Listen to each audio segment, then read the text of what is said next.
smarter. Visit which.co.uk. Keys. Check. Phone. Check. 70s playlist downloaded? Check. Nice.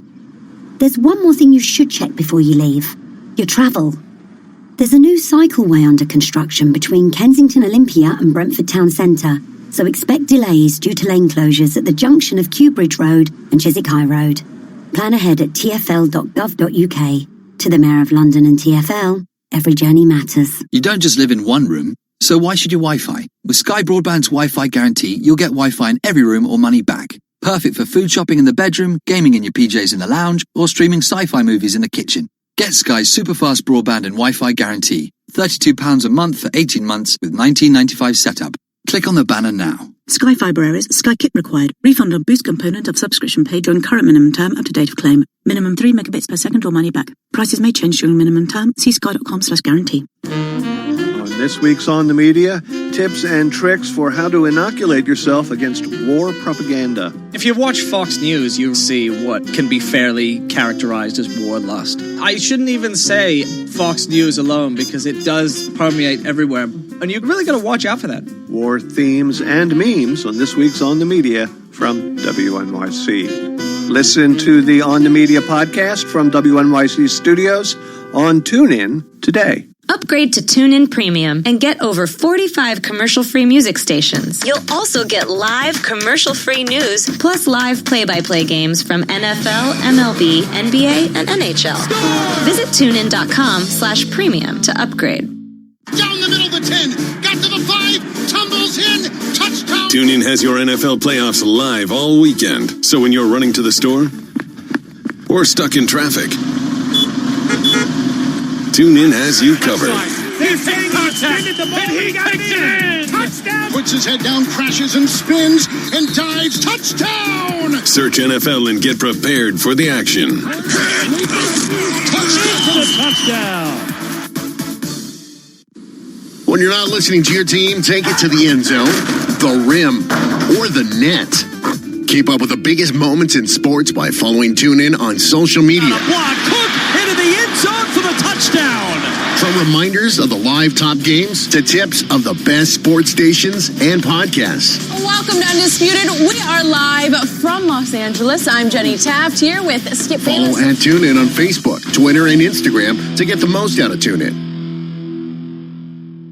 Like what you're listening to? Want to make getting back to it easier? Use the favorite button to keep track of the stations and podcasts you love on TuneIn. Just tap or click the heart icon to add it to your favorites. Then find all your go-to audio under the Favorites tab. Pretty easy, right? Cutting for the net, scores! On the goal line, Marshawn scores! Hockey fans, the 2019-20 NHL season is here. And tucks it home! And with this team, it's really fun to be a part of a team like that. You can hear the action live on TuneIn Premium. From regular season action to the All-Star Game and through the Stanley Cup in June. Hear the home and away call for every game, for every team live. At home or on the go, never miss a game with the NHL on TuneIn Premium. Upgrade today. You might already know that TuneIn allows you to listen to all the pro sports leagues wherever you go. But did you know TuneIn is also home to the wide world of college sports? Open three, DeAndre Hunter got it! Handoff Carruthers, big hole right side. He leaps and he surges in, touchdown! From live college football, basketball, and baseball games to podcasts and coaches shows fueling your love for the game in your school. And the best part is, it's all free. Search college sports to find your team or league. Pascal gobbles up the rebound and slams it down. Get your favorite NBA team right here on TuneIn. A step back, deep three is up and in. Search NBA on TuneIn and hear all the action. The NBA lives on TuneIn.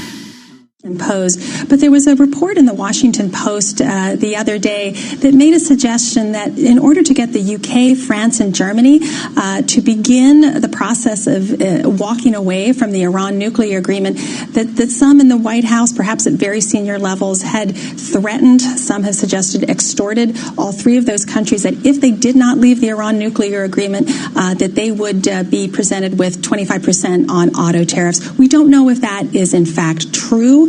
But again, it speaks to this muddying of waters where the trade conversation has continued to seep into the foreign and security policy conversation, whether that's the president's threat to tariff those NATO allies that aren't spending 2% on defense, or if they're not following the Iran nuclear agreement, the policies and the approach. A senior member of the National Security Council just threatened basically the UK with that. So we're really getting confused here. Let's focus on enhancing transatlantic trade. Let's resolve foreign and security problems. Let's not cross those two streams. Well, let's talk about the national security, because as I understand it, some of our European allies are not too happy with our unilateral action, which killed General Soleimani there over in Iraq. What is the state of the play now with us, with the UK, with France, with Germany on that issue?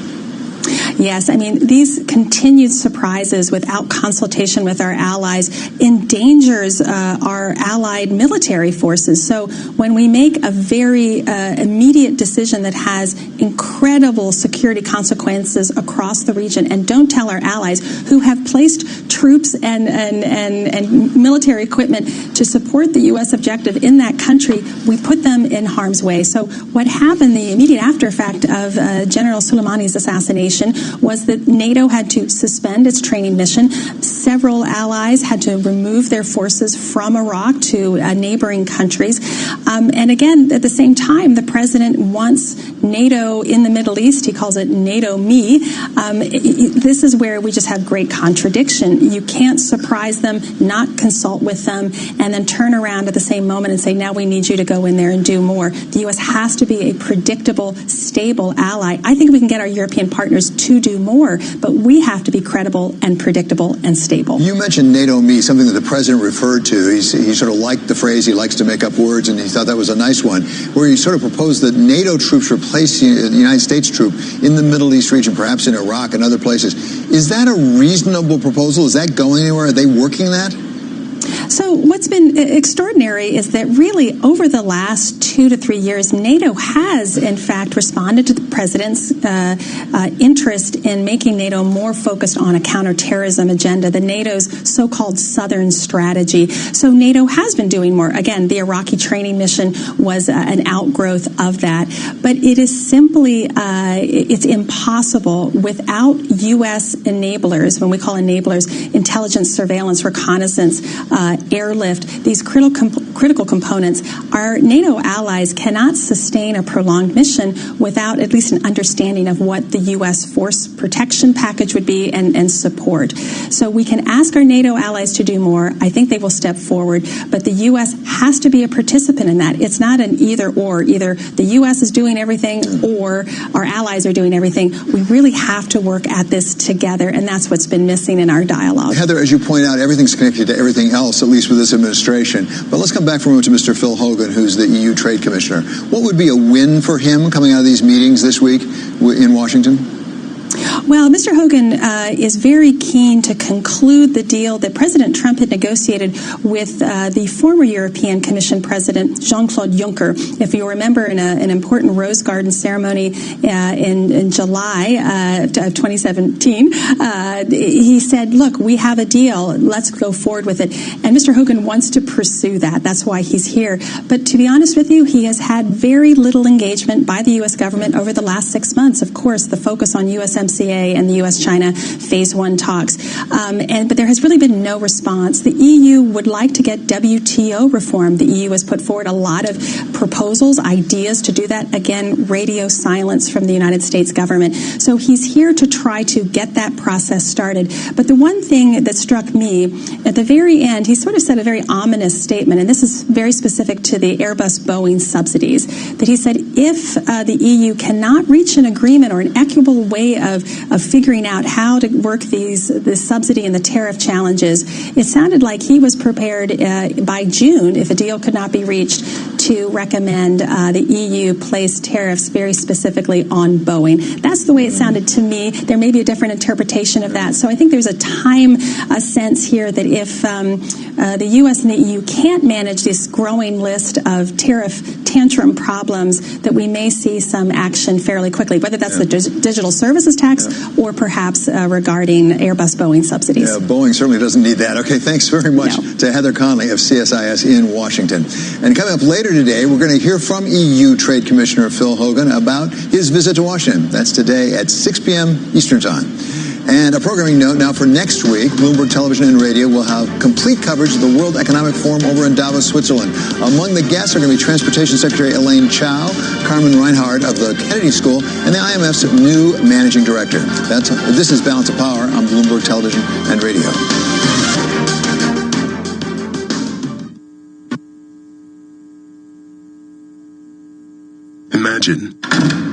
Imagine being denied an apartment because of your religion, or your race, or because you have children, or a disability. It's so wrong. Yes, but who has the power to stop this? You do. Each of us has the power. The law is on your side. It's illegal for landlords to discriminate because of race, color, religion, sex, national origin, disability, or familial status. If you suspect that you have experienced housing discrimination, file a complaint with HUD immediately so we can investigate it. Fair housing is your right. Use it. To learn more, visit HUD.gov/fairhousing. That's HUD.gov/fairhousing. Or call 1-800-669-9777. 1-800-669-9777. A public service message from HUD in partnership with the National Fair Housing Alliance. 25 years ago, NJIT graduate Dick Sweeney co-founded Keurig Green Mountain, a company whose incredible innovations changed the way the world brews a cup of coffee. Today, he lectures widely on business leadership and is a strong advocate for NJIT's work to combine business education with the power of STEM. NJIT is definitely fostering the innovative thinking for budding entrepreneurs simply because that's the world we live in. NJIT is producing students that have been trained, educated, and given the business acumen to be a contributor to a company. The distinct mission is to develop great STEM scholars. The attributes I've always looked for in team members are heart, smarts, guts, and luck. So we want people with passion, intelligence, courage, and never discount luck. The student coming out of NJIT has experienced all of that. NJIT, New Jersey Institute of Technology. Learn more at njit.edu. This is Balance of Power on Bloomberg Television and Radio. I'm David Weston. It's time now for the stock of the hour. PPG Industries is the second worst performer in the S&P 500 today. Shares of the paint and coatings maker are falling the most since October. This after its quarterly profit and forecast both fell short of estimates. Kayla Lyons is here to explain PPG. Not pretty. Not pretty. This is actually the first time they've missed on the earnings number in about 2 years. And I think what really stood out to me is the fact that they were able to raise prices in the quarter, but that was not enough to offset the sales volumes declines that they saw specifically in the industrial painting. That was down about 6%. So that's what really weighed on them here. And it's weighing on their guidance too. They say for the full year earnings should be up, per share should be up between 4 and 9% from 2019 levels. That would indicate that at the high end, they will only be as high as about $6.78, which missed the street estimates. And of course, that is a pretty wide range. And the company's CEO said that the reason the range is so wide is because of the heightened level of uncertainty in the space right now. Because when you think about PPG and its end users, it's industrial companies. Some of its top customers in terms of revenue are the likes of Ford and GM. And we know there's weakness in the auto sector. So that has been weighing on them heavily. And they say it's going to continue to weigh on them in 2020. Well, fair point about the auto industry. At the same time, if you talk about uncertainty, a lot of the uncertainty right now looks like it's the upside. We have USMCA that's approved now. We got US-China done. We hear that there's global growth is coming back. So a lot of that uncertainty should be upside, not downside. Yeah, and you do have some analysts saying that. I mean, Credit Suisse, before the earnings came out, noted that people are very positive on this space right now because a cyclical recovery is expected. And even today, Barrett is saying buy the shares on the weakness because the fundamentals should improve in 2020. But what we're hearing from the company is a little bit different. They say things are picking up in China, but they're still seeing weakness in the U.S. and Europe, which actually represents about 3/4 of its revenue. So the company is saying something different than the street is saying on that. We're all reading tea leaves about earnings. Does this tell us anything about industrials? Well, it is a bellwether company, right? And considering its end users are largely industrials companies, they're saying they see weak demand. That could mean that the industrial pickup that everybody is expecting maybe is not actually here yet. That would be or the company is hedging its bets, being really conservative, and things will pick up and they'll beat. But that is an open question at this point. Okay, fascinating. Thank you so much to Kaylee Lyons for the report on PPG. Coming up, Balance of Power continues on Bloomberg Radio. In our second hour, we're going to talk with Russian expert Angela Stent of Georgetown University on Putin's proposed overhaul of the Russian Constitution. And tomorrow, we have a brand new episode of Wall Street Week at 6 p.m. New York time. You can catch the show on Bloomberg TV and radio, also on YouTube and at the Bloomberg Terminal. Live from New York, this is Bloomberg. This is a Bloomberg Pursuits look at luxury. Louisiana State University may have beat Clemson, but the real winner may be LSU quarterback Joe Burrow. Photos of the player clutching the football long after the game had ended may mean he's going home with a piece of memorabilia worth at least $100,000, according to Golden Auctions. Although the question is, can he keep it? Since 1999, Heisman winners, for instance, have had to agree not to sell their trophies. In other collector news, Steve McQueen's Bullitt Mustang sold for $3.4 million at Mecum, a record for a Mustang, let alone any American muscle car at public auction. Bidding on the Highland Green Fastback, famous for Hollywood's most celebrated chase scene, started at a mere $3,500. McQueen-associated vehicles have a history of fetching more than market rate. In 2015, his 1976 Porsche 930 Turbo sold for $1.95 million, an astounding figure, considering that Porsche Turbos from that era usually sell for about $200,000. I'm Andrew O'Day, Bloomberg Radio. When you put together the puzzle that's today's business and political environment, can you make a call given this swirl of data? Is that already being reflected in the way that they're priced? Make sure you have all the pieces. Which segments of Alphabet's business are most likely to come under scrutiny? They're getting mixed signals from governments. He's failed to gain traction. Will he have to abide by a subpoena? Bloomberg Radio, the Bloomberg Business, Radio.com, and iHeartRadio apps, and BloombergRadio.com. Bloomberg, the world is listening. Hope you enjoyed your meal. And I just want to say, he's lucky to have a brother like you. Lucky? Caring for my brother is far from easy. But he's a part of me, like my arms and legs, so I'll be his. No time for tired.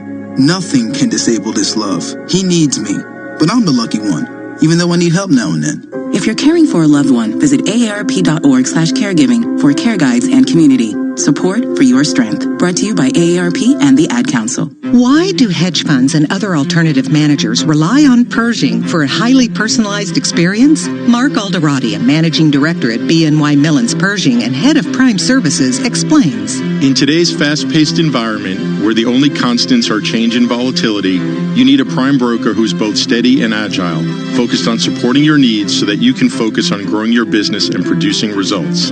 Exceptional client service and advocating for our clients is at the core of what we do. Our award-winning high-touch team is just one of the benefits of working with BNY Mellon. We help alternative investment managers create great experiences for their clients. Whether it's customized financing, securities lending solutions, platform access, or outsourced trading, BNY Mellon's Pershing is a prime broker who's committed to this business and dedicated to meeting your evolving demands. To learn more about the unique and industry-leading solutions for hedge funds and other alternative managers, visit Pershing.com. Pershing LLC. Member FINRA, NYSE, SIPC. From the financial capital of the world, 24 hours a day at Bloomberg.com, on the Bloomberg Business app, and on Quick Take by Bloomberg. This is Bloomberg Radio. From Bloomberg World Headquarters in New York, I'm Doug Krisner. It is now 1 p.m. on Wall Street, and we've got a record-setting rally in the equity market. Some of this is tied to yesterday's signing of the Phase 1 trade deal, and then today, on the subject of trade, we had the Senate passing President Trump's trade accord with Mexico and Canada. At the same time today, data show retail sales in the month of December strengthened thanks to some late holiday shopping. Retail sales overall were up about 0.3%. Check this. Online sales surpassed general merchandise store sales and topped every category except autos for the first time ever last year. Also today, solid earnings from Morgan Stanley and Taiwan Semi. Morgan shares right now trading up by 8%, and ADRs in Taiwan Semi better by about 0.8%. Right now, Dow Industrial Average is up about 0.6%. In the broader market, we've got the S&P ahead about 0.6% as well. NASDAQ comp higher by a little more than 0.6%. Let's check on American Depositary Receipts. Dave Wilson is here. Hey, Dave. Hey, Doug. ADRs are higher. They're not quite as much as U.S. shares. The S&P ADR index is up 0.3%, and the S&P 500 is up 0.6%. India's WNS Holdings has gained 3.5% in U.S. trading. The provider of corporate back office services reported fiscal third quarter earnings and revenue that beat analysts' average estimates in a Bloomberg survey. And Taiwan's Semiconductor Manufacturing International has gained 7.3%. The chip producer was raised to buy from hold at China Renaissance. And the UK's Pearson has lost 9.3%. The educational publisher said sales of college textbooks are poised to fall this year after tumbling 12% last year. And Chief Financial Officer Coram Williams resigned. Class B shares of Canada's Bombardier have tumbled 29.5% here in the U.S. The plane and rail car maker's preliminary fourth quarter revenue was well below the average estimate. And Bombardier said it may pull out of a joint venture with Airbus that makes the A220 jetliner, Doug. All right, thanks to Dave Wilson. We've got a stronger dollar with the Bloomberg dollar spot index up 0.1%. A lot of yen weakness here at 110.16 with the yen down about 0.3% against the greenback. And in the bond market, U.S. 10-year Treasury, a yield of 1.81%. That is your Bloomberg Business Flash.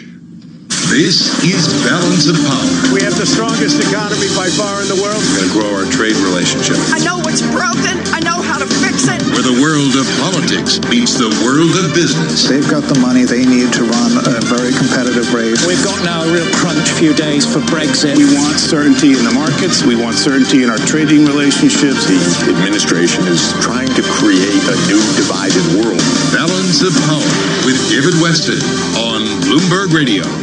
The impeachment trial of a president, only the third time in history, began today, and Chief Justice Roberts is due to swear in the Senate at the top of the hour. Attorney General Barr wants Apple to open up its iPhone to help him investigate a terrorist, and Vladimir Putin shakes up his government again in an apparent move to extend his power. From the Bloomberg Interactive Broker Studio, welcome to the second hour of Balance of Power. Russian President Vladimir Putin yesterday, in a dramatic announcement, fired his hand-picked Prime Minister, Dmitry Medvedev, and replaced him with a new pick, the head of the Federal Tax Service. We welcome now a recognized expert on Russia in general and on Mr. Putin in particular. Angela Stent is director of Georgetown's Center for Eurasian, Russian, and East European Studies. She's also the author of Putin's World, Russia Against the West and With the Rest. So welcome, Angela. It's really great to have you here. Good to be on the show. Give us a sense of what he's doing here. I mean, we've seen him before sort of extend his time of power, the degree of his power, but this is a rather convoluted way of doing it, isn't it?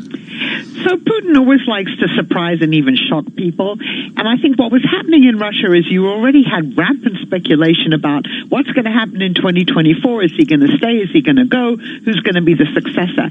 And, you know, in one fell swoop yesterday, he upended all of that and said, you know, we're going to revise the Constitution, change the Constitution. President's going to have less power in the future.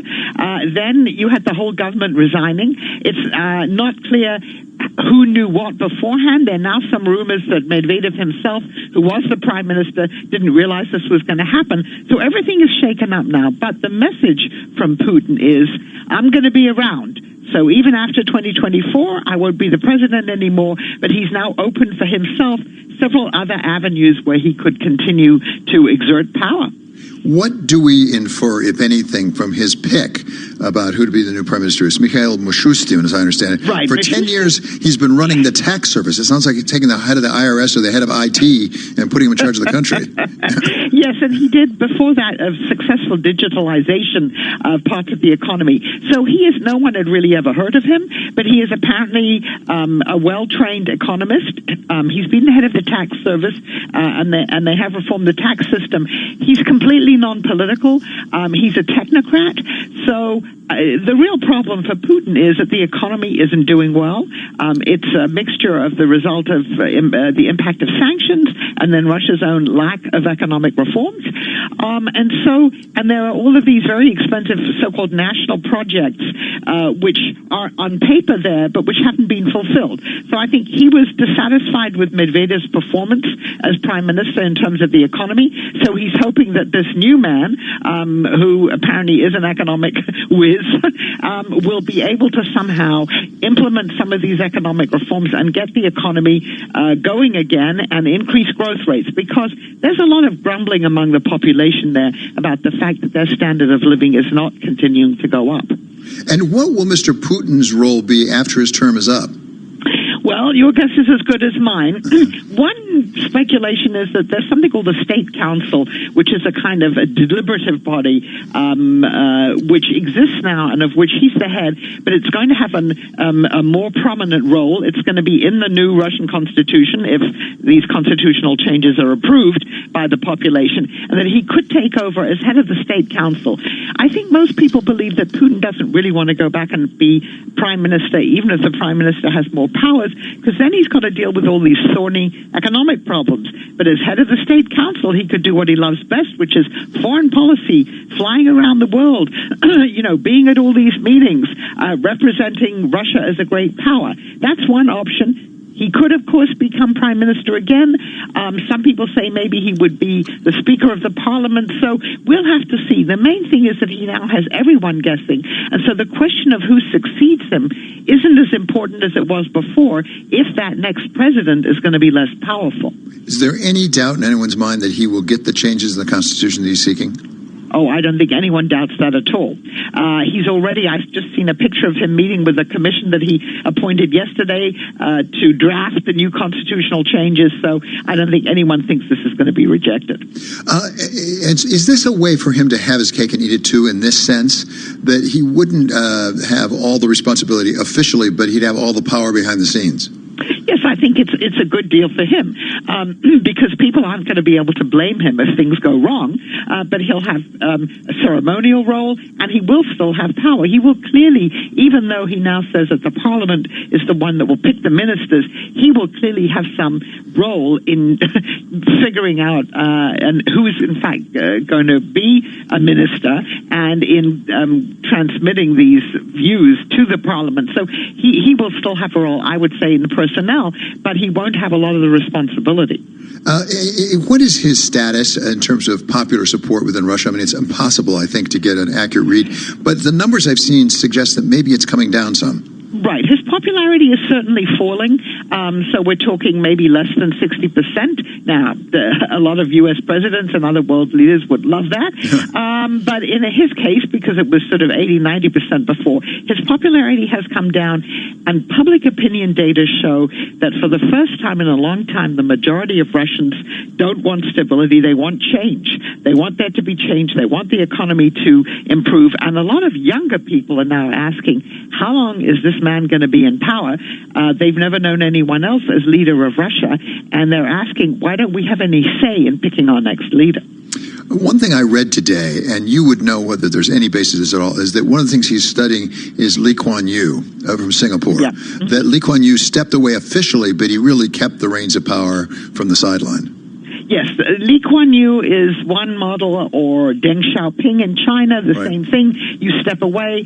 Also, the president of Kazakhstan, Nazarbayev, did that last year, where he left the presidency, but he's still basically the power behind the throne. So I think that's what Putin wants to do. He wants to find a perch for himself where he'll still be determining really what happens, but that won't be his formal role because he doesn't want to be perceived as some kind of third world president for life dictator. He wants there to be the veneer of legitimacy about this. It's fascinating, Angela, that as in the United States elections, perhaps, it actually comes down to local economics and how people feel they're doing, because around the world you'd say Vladimir Putin's doing awfully well. I mean, he's got a position in the Middle East he never had. He's certainly having his way with Ukraine to a large extent. And around the world, he seems to be doing very well. But maybe at home, the economy is what matters. Right. Exactly. So in terms of foreign policy, that's what he likes, and that's what he's done well. But yeah, they've neglected the economy, they've neglected economic reform, and it's too easy for him and the people around him to enjoy the rents of Russia being a petrostate without doing what they need to do to modernize the economy and make it more competitive. The GDP in Russia is less than that of Italy. So it's really a small economy, and it's not an economic power. And you're right, in the end, that's what people at home care about, not so much, the glory of Russia now being, a predominant power in the Middle East and other parts of the world. Yeah, Angela, it's always a great treat to talk to you about Russia. It's really terrific. Thank you so much to Professor Angela Stent. She's from Georgetown. Coming up, impeachment proceedings in the U.S. Senate have begun, with the reading of the articles and senators to be sworn in at the top of the hour. We're joined by Cynthia Alksny. She is former Justice Department civil rights prosecutor. She's going to take us through what comes next. That's coming up on Balance of Power on Bloomberg Radio.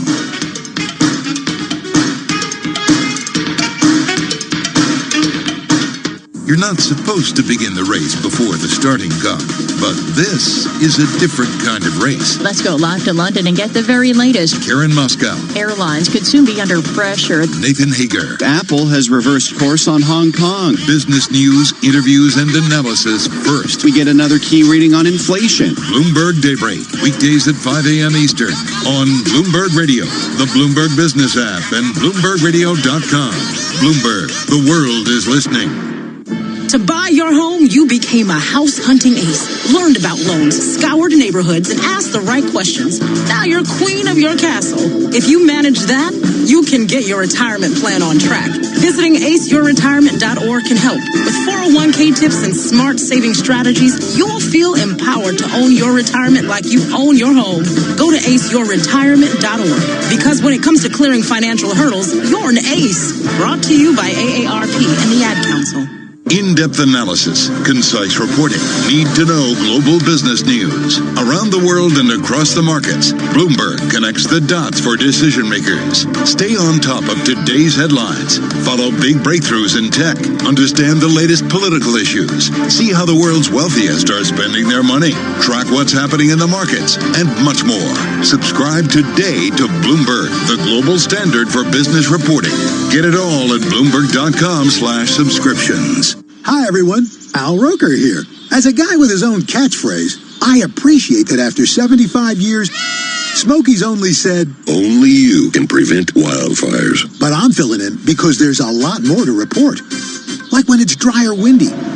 Be careful burning yard waste, because wildfires can even start in your neck of the woods. Go to SmokeyBear.com to learn more about wildfire prevention. Brought to you by the U.S. Forest Service, your state forester, and the Ad Council. What if you could keep the hard Megxit or soft Megxit? Have Harry and Meghan misjudged public feeling? And what does their departure mean for the future of the monarchy? With questions mounting, turn to The Telegraph for answers. Subscribe today at telegraph.co.uk. This is not a cat. This is not a rocket. And this is not a sale. That's right. At Smarty Mobile, we're not having a sale. While others are slashing prices, we're introducing our best ever new plans. Take our new 30-gig data SIM for just £10 a month. With unlimited calls and texts and no speed restrictions, credit checks or contract tying you down, why shop around? New plans, great value. Now that's Smarty. Grab yours today. Search Smarty Mobile. See smarty.co.uk for terms. This ain't just lunch. It's the KFC fill-up lunch for $1.99. It's mighty fine. Tingles your spine, so jump in line because it's time to dine on a mini fillet burger, 2 hot wings and fries, all for a fist-pumping $1.99. What the... The KFC fill-up lunch every day until 3 p.m. At participating restaurants every day from 2nd to 26th of January until 3 p.m. only, subject to availability. Hello, I'm your captain for today's Virgin Atlantic flight. Please drop everything and pay close attention to the following announcement. The sale is now on. Our crew are ready to take your bags and stresses away. The cocktails are ready to serve, the movies are loaded, and we're all set for takeoff to the Caribbean. So, take your seat in our award-winning economy class. We're ready to go when you are. The Virgin Atlantic sale. Fly amazing for less. For more details, visit virginatlantic.com. Pascal gobbles up the rebound and slams it down. Catch your favorite NBA team right here on TuneIn. A step back, deep three is up and in. Search NBA on TuneIn and hear all the action. The NBA lives on TuneIn. NFL Conference Championship Weekend is live on TuneIn, starting Sunday at 3:05 p.m. Eastern. Don't miss the Tennessee Titans and the Kansas City Chiefs in the AFC Championship. Gets to the goal line, in for the touchdown! Then, starting at 6:40 p.m. Eastern, hear the Green Bay Packers and San Francisco 49ers clash for the NFC crown. Shotgun snap, hand off to Jones, knifes in over the left guard, touchdown! At home or on the go, don't miss a second of playoff action with TuneIn Premium. Search Premium to upgrade. Did you know your favorite radio stations are in your pocket? Yes, the TuneIn app lets you listen to the same radio stations you pick up on your home or car radio anywhere you want. To see all the stations broadcasting in your area, find the local radio section on the home screen. Keep it local with TuneIn. Start hearing more of what you want. Upgrade to TuneIn Premium and get over 45 commercial-free music stations, live commercial-free news, and every live NFL, MLB, NBA, and NHL game. Visit TuneIn.com/premium to upgrade. You love TuneIn for live breaking news from CNN, MSNBC, Fox, CNBC, and more. But when you can't catch your favorite show as it airs, it might just be a click away as a podcast. Search your favorite news station to explore all the on-demand news shows on TuneIn. At Bloomberg.com, the Bloomberg Business app, and on Quick Take by Bloomberg. This is a Bloomberg Business Flash. So we have a record-setting rally underway in the equity market. Obviously, yesterday's signing of the Phase 1 trade deal between the U.S. and China is one factor. And then today, on the subject of trade, the Senate passed President Trump's accord with Mexico and Canada. Also today, data show U.S. retail sales strengthened in December. We were up by 0.3% overall, thanks to a late holiday shopping rush. Online sales surpassed sales at general merchandise stores. Also, solid earnings from Morgan Stanley and Taiwan Semiconductor. Morgan shares are up 8% after reporting fourth quarter revenue surged 27%. And ADRs in Taiwan Semi better by 0.8%. The company's net profit at a record, and guidance was better than estimates thanks to strengthening demand for 5G wireless and high-performance computing products. On the other hand, Bombardier in the Toronto session, down about 30%. That's the most on record after the company warned of disappointing fourth quarter sales. And DuPont up 1.4% right now. The company is weighing a divestiture, we are told, of its electronics unit. Dow up 0.6%. NASDAQ Composite, similar gain. S&P 500 higher by 0.5%. And in the bond market right now, U.S. 10-year Treasury yielding 1.81%. That is the Bloomberg Business Flash. Back to Balance of Power and David Weston. Thanks so much to Doug Crisdell. From the Interactive Broker Studio, this is Balance of Power on Bloomberg Radio. The articles of impeachment have now been read to the Senate, and Chief Justice Roberts is due to swear in the senators at the top of the hour as the impeachment trial of President Trump gets underway, with Majority Leader McConnell wanting to do things quickly, but his Democratic counterpart, Minority Leader Schumer, warning about the dangers in excessive speed. God forbid we rush through this trial, and only afterward the truth comes out. How will my colleagues on the other side of the aisle feel if they rushed it through and then even more evidence comes out? To set out what we know about the proceedings and what we don't know, we welcome now Cynthia Alksny, she served as a prosecutor in the Civil Rights Division of the United States Department of Justice, as well as under Eric Holder when he was U.S. Attorney for the District of Columbia. So welcome. Great to have you with us, Cynthia. What do we know about what comes next? For example, the Chief Justice Roberts swearing in the senators today. What is the significance of that? Well, it tries to or it fulfills the solemnity of the proceedings. But what's really critical that's going to happen today and over the next 3 or 4 days is McConnell's going to finally tell us what the rules are. You know, there's been a lot of talk about, well, the rules are going to be like the Clinton rules, maybe, but we don't really know that. And that's, critical to knowing how the next 2 or 3 weeks are going to go. That's what I'm waiting for, is an announcement on the rule. Well, as I understand it, they're supposed to take that up on Tuesday after the Martin Luther King break. Is the way it works that Senator McConnell comes forward with a proposal, a draft, a proposed bill, and then that's debated and voted upon? Is that the process? I think what's more likely is Senator McConnell will decide what the rules are, and then the Republicans will vote to support it with the bill. I mean, he's going to make the decision. this is his, he's in charge. It's not going to be, maybe there'll be a debate about it, but ultimately McConnell will decide this weekend, if he hasn't already, exactly what the rules are and what the schedule will be. But there are concerns that some, we could say moderate Republican senators, you could say senators from states that might go either way in the next election, might put pressure on people like Susan Collins, Barbara Murkowski, things like that. Does he have to trim his sails a bit, for example, on whether any witnesses get called? Well, he doesn't have to make that decision. Those aren't the rules that we're waiting for. The rules we're waiting for, let's take, for example, the Clinton rules. There was a Senate resolution in the beginning which laid out basically the rules, and the way it worked, this is when the trial briefs have to come in, this is when the opening statements will be, this is how much time the response is, this is when we're going to have motions, which you would think, that must be motions on the witnesses. No. This in the Clinton rules, it was this is when we're going to have motions for all issues except witnesses. And then we're going to have arguments. And eventually you get to the point about when are we going to have the motion on witnesses?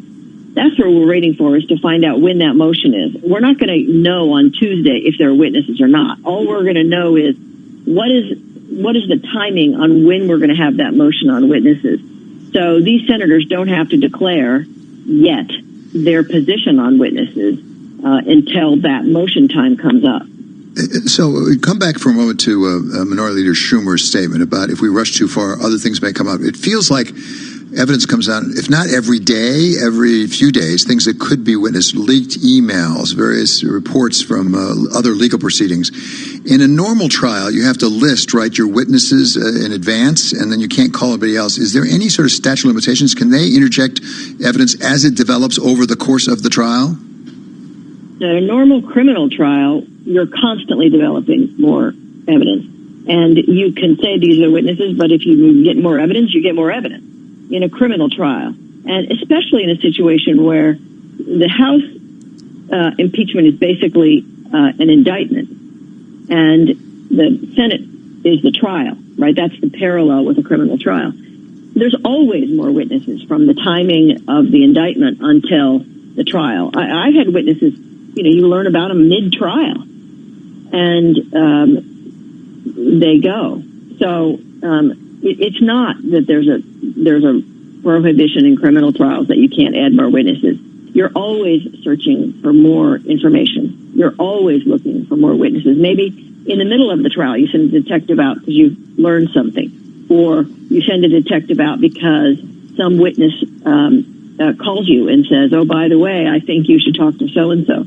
So in an aggressive criminal prosecution, you are always looking for more evidence. What's the role of the Chief Justice?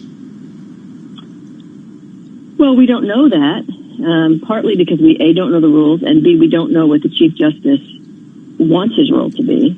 In the Clinton impeachment, Rehnquist was very reticent to do anything, as you know. This Chief Justice looks like he wants to stay apolitical. At the same time, he's had some statements back and forth in the last couple of weeks. I mean, some statements to the court about how he thinks one of his obligations and the obligations of the court is to help provide a fully functioning government. So nobody knows exactly the role he's going to take. When the motions come up, for instance, let's say there's a relevancy motion, right, on Hunter Biden. Okay, that's going to come, right? He has two options. One, he can rule on that immediately and say Hunter Biden is irrelevant for whatever reason, or he can say, you know what, I know the Senate's going to rule on this, so I'm not going to take a position. Yeah, fascinating. We just don't know. Okay, thanks so much to legal expert Cynthia Alksney. Coming up, Attorney General Barr wants to open up an iPhone. Should he be able to do it? That's coming up on Balance of Power on Bloomberg Radio. This is a Bloomberg Money Minute. U.S. stocks are posting record gains, boosted by signs consumer demand remains strong. The Dow is up 168 points, S&P up 18, the Nasdaq climbing 60. Banks and chip makers are among today's leading gainers after solid earnings reports from Taiwan Semiconductor and Morgan Stanley. Consumer spending rose last month. The Commerce Department reports retail sales climbed a solid 0.3% in December, thanks to a late holiday shopping. And the NBA is getting its own playlist on Apple Music. The playlist will feature independent artists, mostly hip-hop. Apple is hoping to convert some NBA fans into subscribers. The NBA will feature the tracks on its app and website, and the music will be highlighted in videos and on social media. Donna Wilson, Bloomberg Radio. Not completing high school is more of a social thing than it was an academic thing. Even though all these years have passed, I still had that longing to have my diploma. At age 30, Carissa finished her high school diploma. If you're even considering getting your high school diploma, you can do it. No one gets a diploma alone. If you're thinking of finishing your high school diploma, you have help. Find free adult education classes near you at finishyourdiploma.org. That's finishyourdiploma.org. Brought to you by the Dollar General Literacy Foundation and the Ad Council. In-depth analysis, concise reporting, need-to-know global business news. Around the world and across the markets, Bloomberg connects the dots for decision makers. Stay on top of today's headlines. Follow big breakthroughs in tech. Understand the latest political issues. See how the world's wealthiest are spending their money. Track what's happening in the markets, and much more. Subscribe today to Bloomberg, the global standard for business reporting. Get it all at Bloomberg.com/subscriptions. The market's in focus. Keys. Check.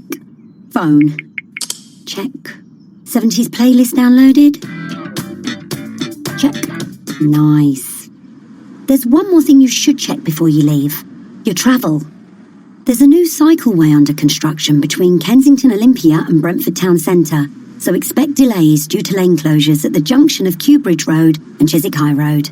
Plan ahead at tfl.gov.uk. To the Mayor of London and TfL, every journey matters. Hey, NFL fan, can't watch the game? Can't be there? No biggie. With your TuneIn Premium membership, you already have an all-access pass to every team and every game in the league. Amazing, right? Steps up, floats it towards, at the goal line, it's intercepted! Listen live as the action unfolds, or on demand when you can. Anytime, anywhere, all season long. Right side, it is caught, it is in for the right side for the touchdown to Keenan. Search NFL today. In case you didn't know, TuneIn lets you listen to the same radio stations you pick up on your home or car radio, except you can hear them from anywhere. If you want to find a station from somewhere else in the world, navigate to the By Location section under Browse. Keep exploring with TuneIn. The NBA is on TuneIn Premium. Each week, TuneIn picks an NBA game you just can't miss. LeBron James, Anthony Davis, and the Lakers are in Houston to take on James Harden, Russell Westbrook, and the Rockets. LeBron turn the corner! Slam dunk LeBron! Harden steps left. He shoots for three, and that goes in. This Saturday, the Los Angeles Lakers are at the Houston Rockets. Tip-off is at 8:30 p.m. Eastern. Search NBA to follow your favorite NBA team today. Puts his head down, crashes in the snap is good. The hold is good. The kick is on its way. It is good! Did you know all weekend long the NFL playoffs are on TuneIn? In for the touchdown! Search NFL to never miss a moment of the action. This week on the New Yorker Radio Hour, has Silicon Valley changed since all the revelations about the world's social media companies? I think people are really reluctant to relinquish this narrative of being underdogs, of being innovators, of just trying to experiment and make the world better. Listen to this episode of the New Yorker Radio Hour on TuneIn today.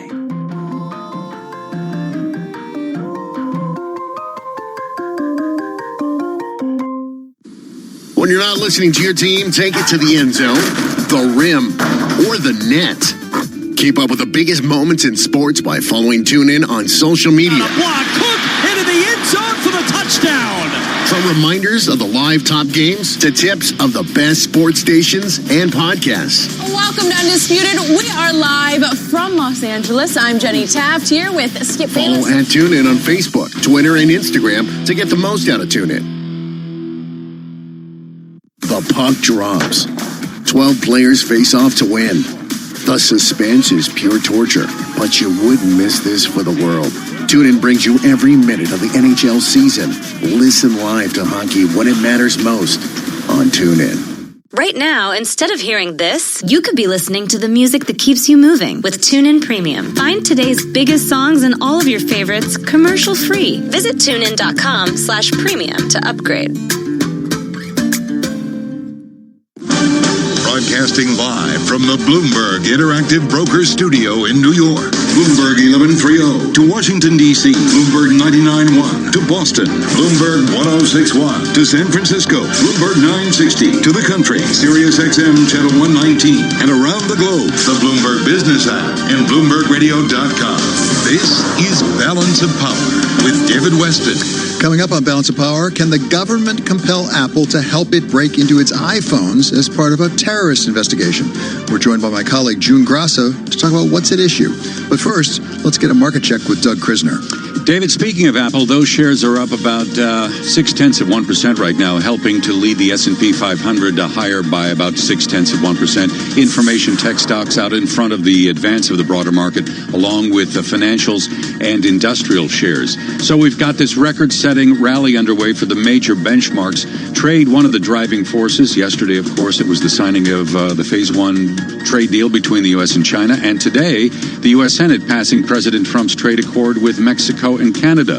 Also today, data showing retail sales strengthened in December. We were up overall here in the U.S. by 0.3% thanks to late holiday shopping.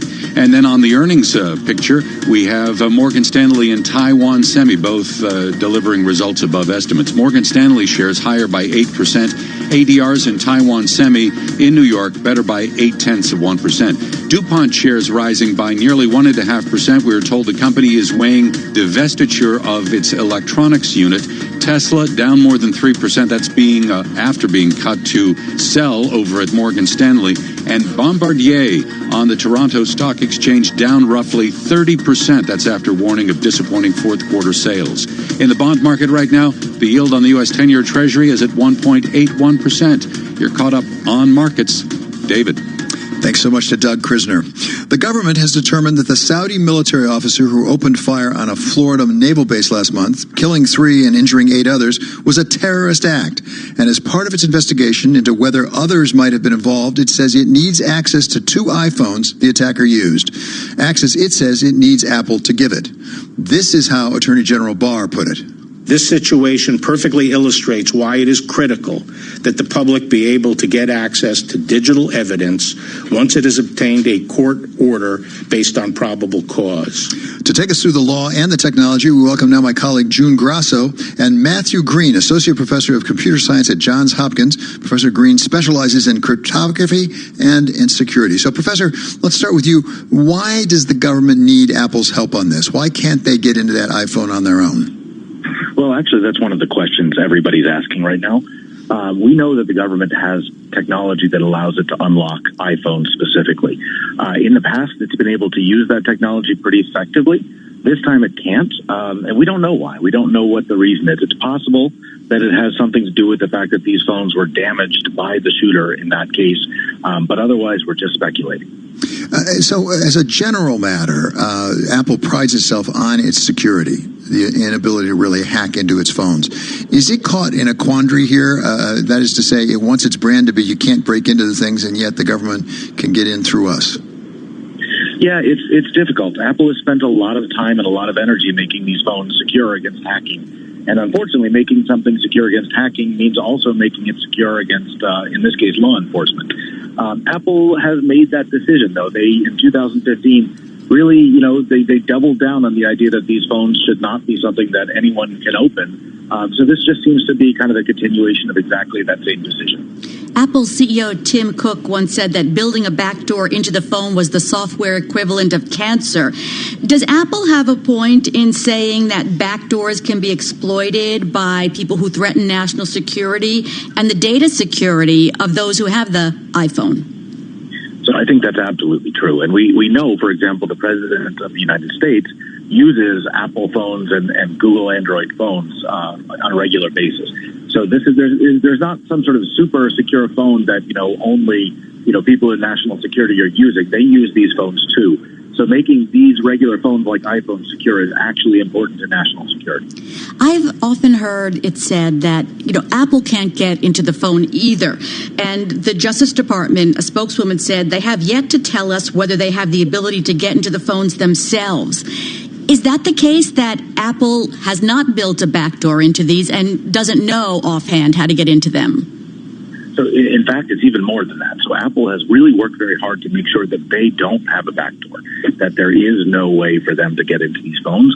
They've kind of made that their guiding design philosophy. And even after the 2015 Apple v. FBI case, they actually strengthened the phones in that way.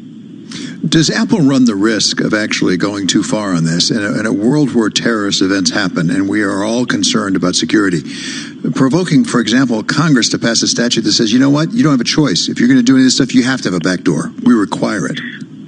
Yeah, I mean, there's definitely that risk. If there was a significant terrorist attack and Apple was, unable to help, there could be a backlash. Congress could pass legislation. I think the tricky thing about this is there's no real half measure, right? You either have a backdoor or you don't.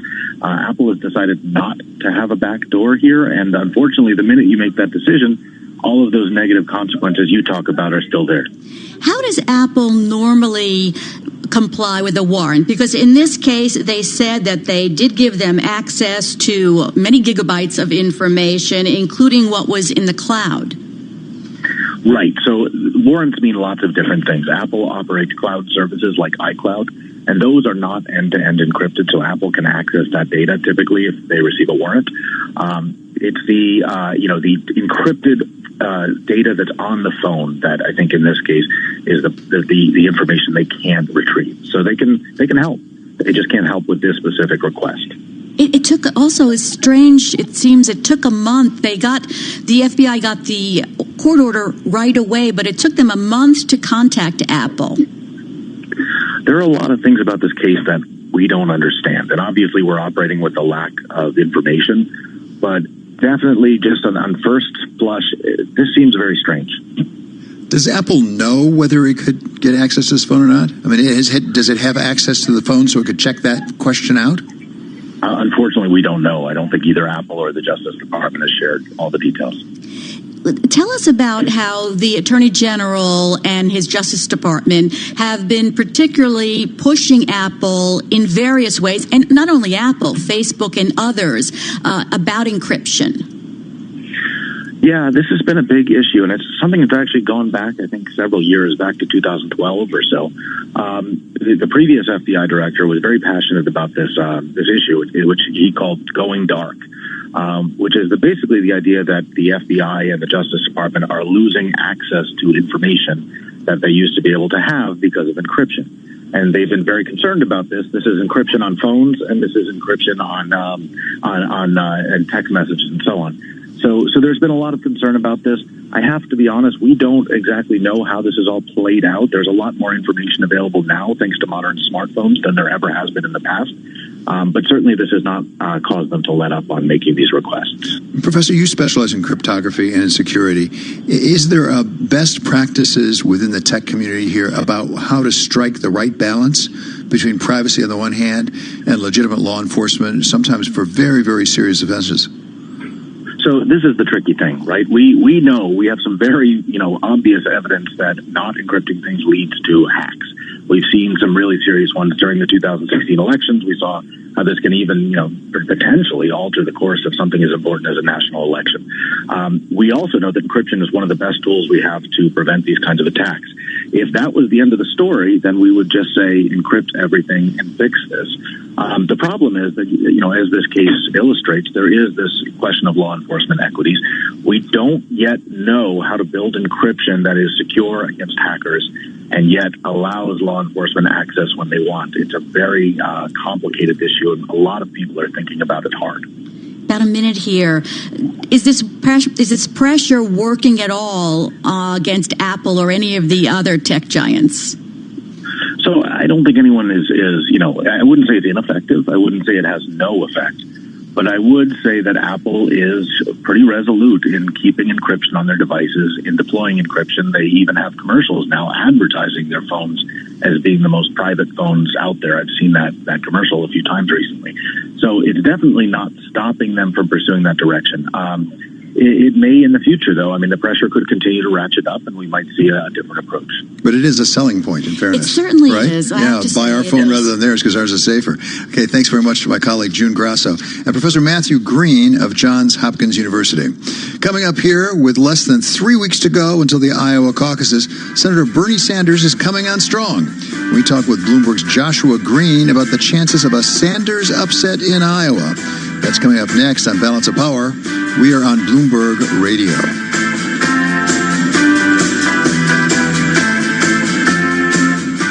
Asset managers who seize change to launch new strategies, add distribution channels, or exploit new technology to re-engineer the investor experience are often rewarded. However, in an industry paralyzed with complexity, few act with agility or decisively. Few run their business strategically. Yet, the most competitive managers in the market know, with the right partner and a flexible operating platform, you can. Go boldly toward change with SEI Investment Manager Services. Determination and operational strength are both essential factors for growth in asset management. I'm Steve Meyer, President, Head of SEI's Investment Manager Services Division. We know that disruptive forces create opportunities around the world. If you see potential in change, our industry specialists will maximize SEI's integrated platform of data and risk management, global investment operations, compliance support, and investor services to position your asset management business for success. Come grow with us. With SEI Investment Manager Services, you lead the charge in a competitive marketplace. Learn more at SEIC.com/seize change. Business is constantly evolving. Is your financial printer evolving to keep ahead of the curve?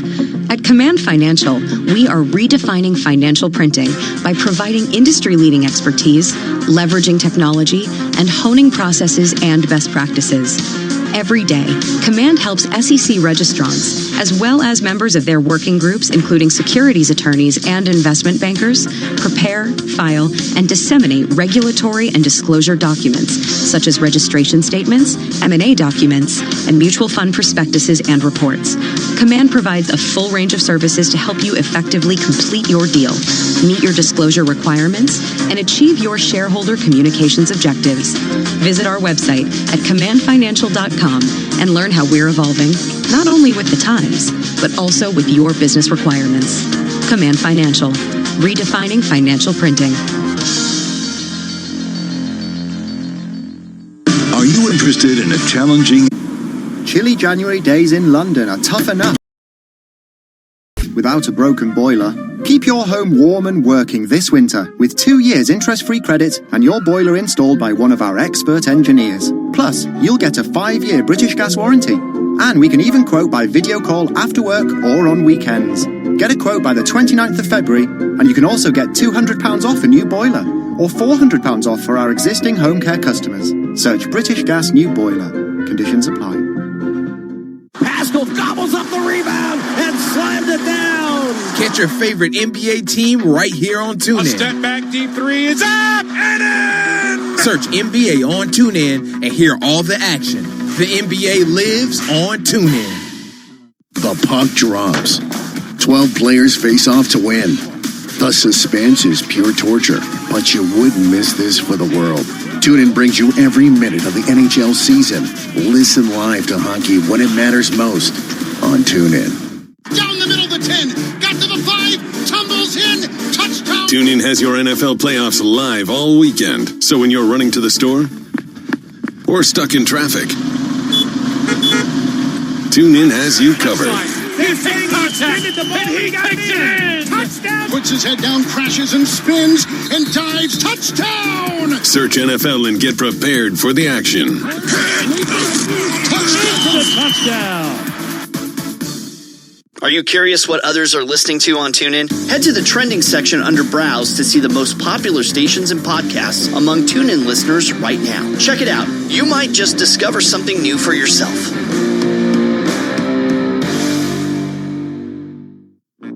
You might already know that TuneIn allows you to listen to all the pro sports leagues wherever you go. But did you know TuneIn is also home to the wide world of college sports? Open three, DeAndre Hunter got it! Handoff Carruthers, big hole right side. He leaps and he surges in. Touchdown. From live college football, basketball, and baseball games to podcasts and coaches shows fueling your love for the game in your school. And the best part is, it's all free. Search college sports to find your team or league.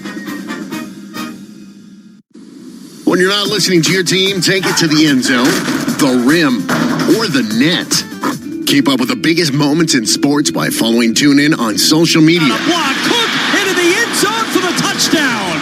From reminders of the live top games to tips of the best sports stations and podcasts. Welcome to Undisputed. We are live from Los Angeles. I'm Jenny Taft here with Skip Bayless. Follow and tune in on Facebook, Twitter, and Instagram to get the most out of TuneIn. Start hearing more of what you want. Upgrade to TuneIn Premium and get over 45 commercial-free music stations, live commercial-free news, and every live NFL, MLB, NBA, and NHL game. Visit TuneIn.com/premium to upgrade. On this week's On the Media, tips and tricks for how to inoculate yourself against war propaganda. If you watch Fox News, you see what can be fairly characterized as war lust. I shouldn't even say Fox News alone because it does permeate everywhere. And you're really got to watch out for that. War themes and memes on this week's On the Media from WNYC.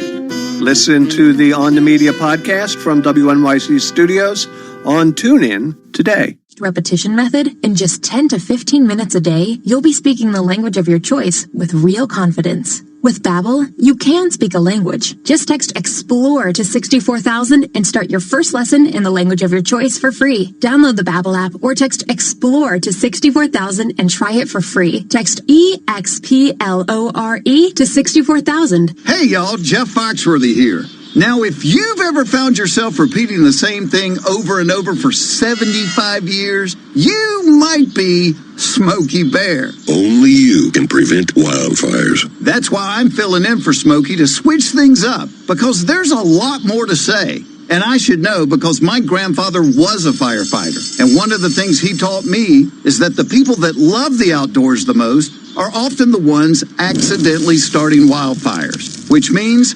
always BYOB. No, bring your own bucket to the campfire. And be extra careful with things like burning yard trimmings. Don't just walk away, or chances are you might be starting a wildfire. So for the love of the outdoors, go to SmokeyBear.com to learn more about wildfire prevention. Brought to you by the U.S. Forest Service, your state forester, and the Ad Council. Markets, headlines, and breaking news 24 hours a day at Bloomberg.com, the Bloomberg Business app, and on Quick Take by Bloomberg. This is a Bloomberg Business Flash. So the equity market right now is extending a record-setting rally with the Dow up about 0.6%. Similar gain for the S&P 500. And in the NASDAQ market, the composite index is up 0.7%. So there's this issue of trade. Obviously, yesterday we had signing of the Phase 1 trade deal between the U.S. and China. Today, the Senate passed President Trump's trade accord with Mexico and Canada. In terms of eco data show U.S. retail sales strengthened in December, higher by 0.3%, thanks to a late holiday shopping rush. And then on the earnings front, solid results from Morgan Stanley. That stock right now is up 8% after the company reported fourth quarter revenue surged 27%. Overnight, we heard from Taiwan Semiconductor. Those ADRs in New York are up 0.8%. Record net profit and guidance was better than estimates thanks to strengthening 5G wireless and high-performance computing segments. DuPont shares higher by about 1.4% right now. We are told the company is weighing a divestiture of electronics unit. On the other hand, Tesla down more than 3%. Morgan Stanley recommended selling Tesla today. The firm's analysts believe the optimism around Tesla's core business growth in China is fully priced in. In the bond market, U.S. 10-year Treasury with a yield of 1.80%. I'm Doug Krisner. That's your Bloomberg Business Flash.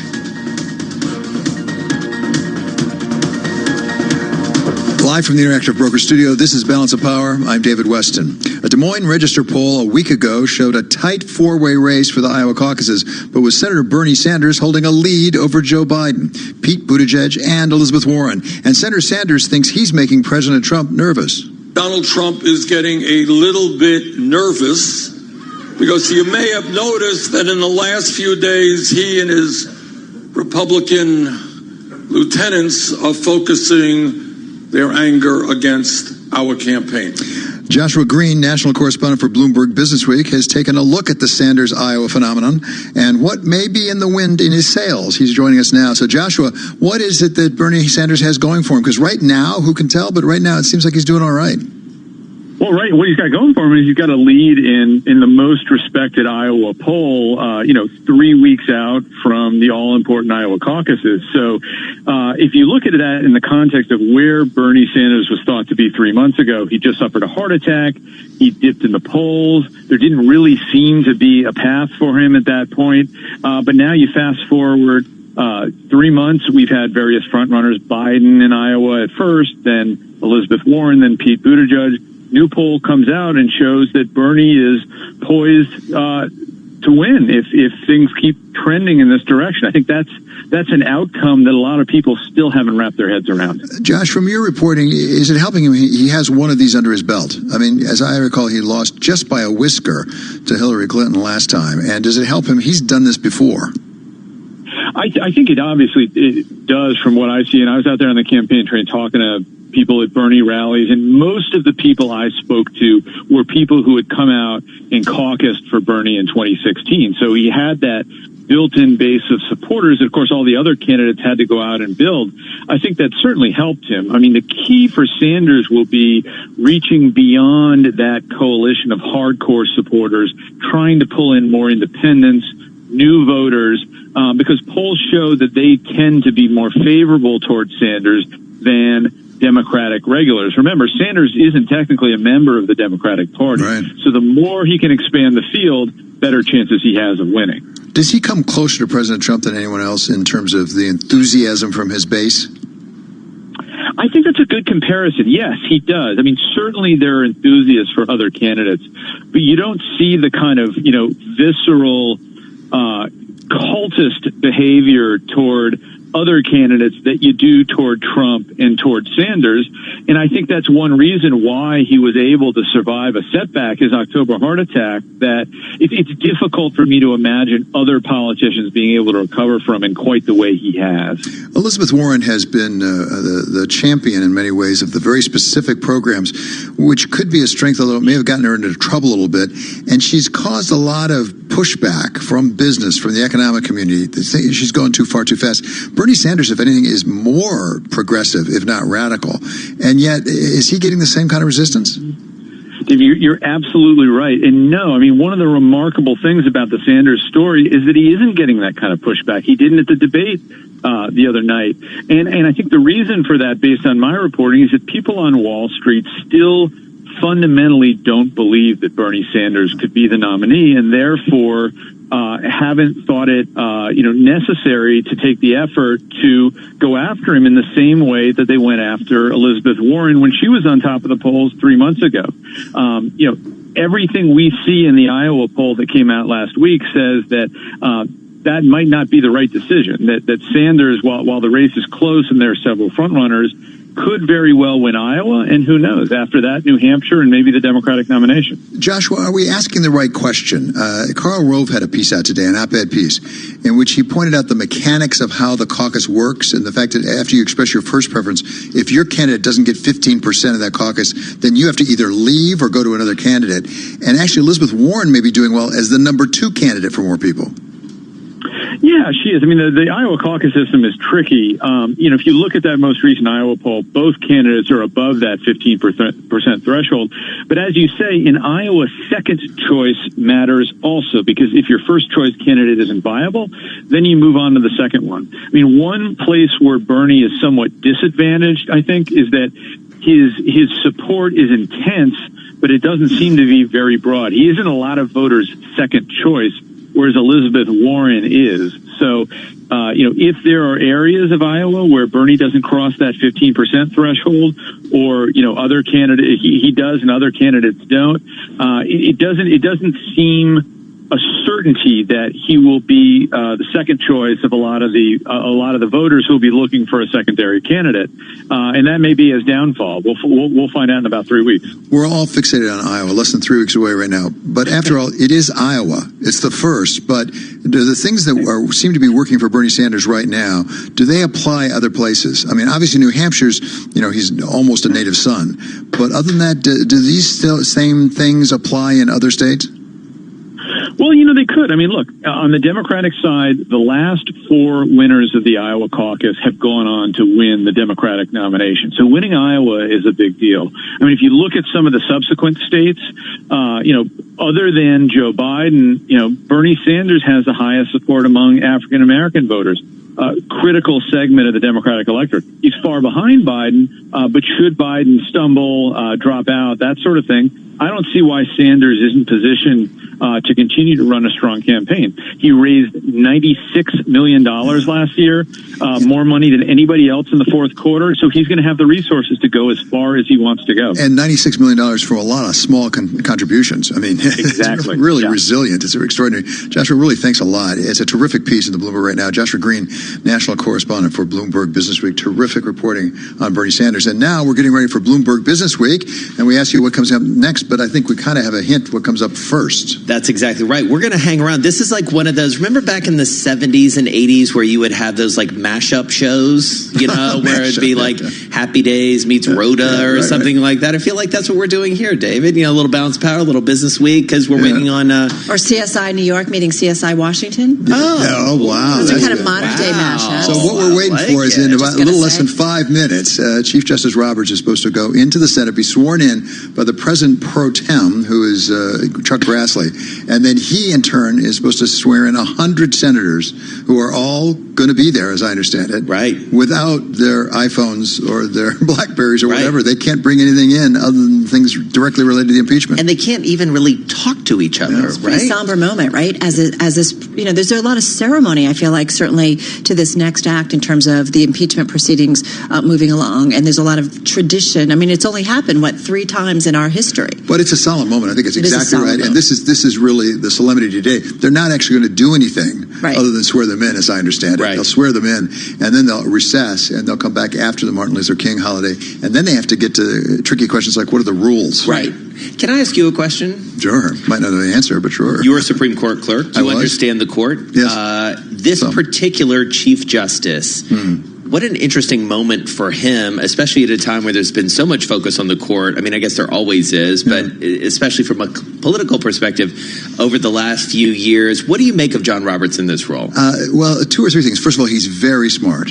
He's very experienced in the Supreme Court. He argued a lot of cases, both when he was in the government and private practice. He is a creature of the Beltway. His entire career pretty much has been inside the Beltway. He knows Washington. He's from there.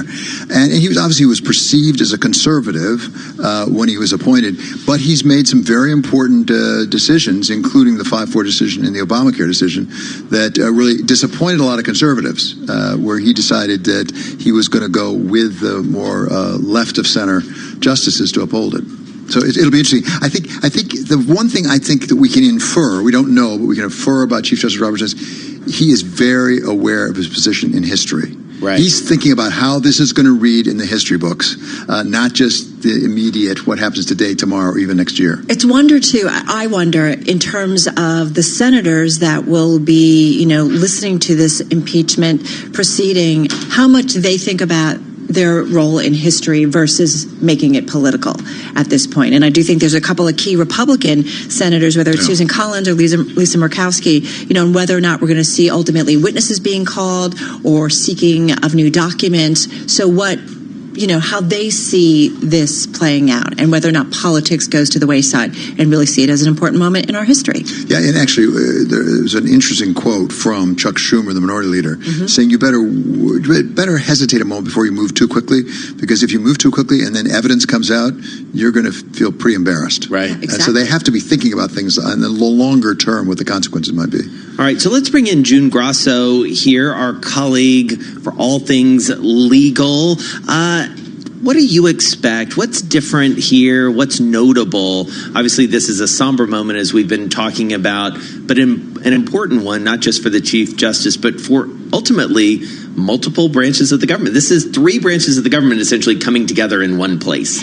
And I have to say that I definitely agree with David about the chief knowing the importance of history. He actually almost became a historian, but decided to become a lawyer. So he knows what this is about. You can expect him to try to ensure there is as much decorum, or at least the patina of decorum, as possible. A court spokeswoman said today that he'll be adopting many of the practices used by the late Chief Justice William Rehnquist, who presided over the Clinton impeachment. Now, except for the flamboyant gold stripes that most people who are old enough remember, Rehnquist was very subdued and didn't interfere very little with the process going on. His most significant ruling was to say that you shouldn't refer to the senators as jurors because they were the court, not the jury. And after the trial was over, he borrowed a phrase from Gilbert and Sullivan. He said, "I did nothing in particular, and I did it well." Which is where he also got the robes from. Yes, right? exactly. Gilbert and Sullivan. But he had the benefit of a bipartisan Senate deal on the specifics of the trial, and that governed Clinton's trial. Chief Justice Roberts doesn't have that. We don't know what the rules are going to be, and he doesn't know what the rules are going to be. So the question is, what is he going to do? Is he going to try to, gavel more than you might think because he sees a need for decorum? I mean, all the questions are out there. The questions about witnesses, the questions about evidence. And though the senators are going to, by a majority vote, rule on those things, could Roberts at some point say, well, suppose it's a split vote. Could he say, I'm the vote that's going to break this? We don't know how he's going to act, but everyone suspects that he's going to be very laid back. And also, I just remind people that from his arguments, he does have a wry sense of humor. We just want to remind everybody that the Senate is being called to order. Senator Mitch McConnell there on the Senate floor. Let's take you to the nation's capital. And all senators. Accordingly, then, Mr. President, I suggest the absence of a quorum. We'll call the roll. Mr. Alexander. Ms. Baldwin. Mr. Barrasso. Mr. This is a curveball. Yeah. Because they let them go away, and it was supposed to be on the recall from the majority leader. Right. And now he's come back in, and we just heard Mitch McConnell, the majority leader, say, I suggest we don't have a quorum, so we can't go forward. So now they have to go through the entire roster to see who's present and who's not present.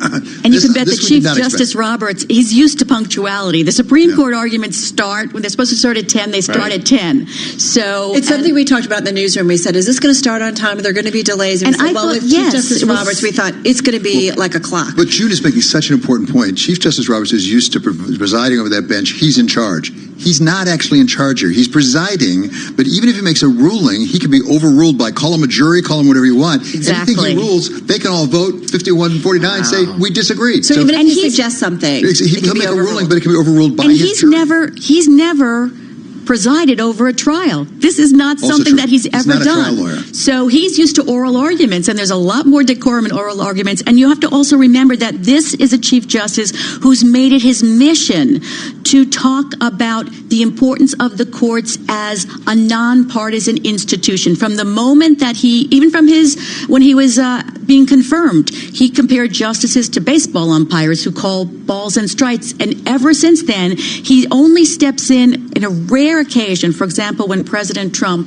was bashing Obama judges, he stepped in, and everyone was shocked that he did, and said there are no Obama judges or Trump judges. So that is going to be really it's a very different world for him. Right. It's going to be also in his mind that he needs to, this is the first time that most of the nation will even hear his voice or see him. So he wants to present that image of the court as being fair.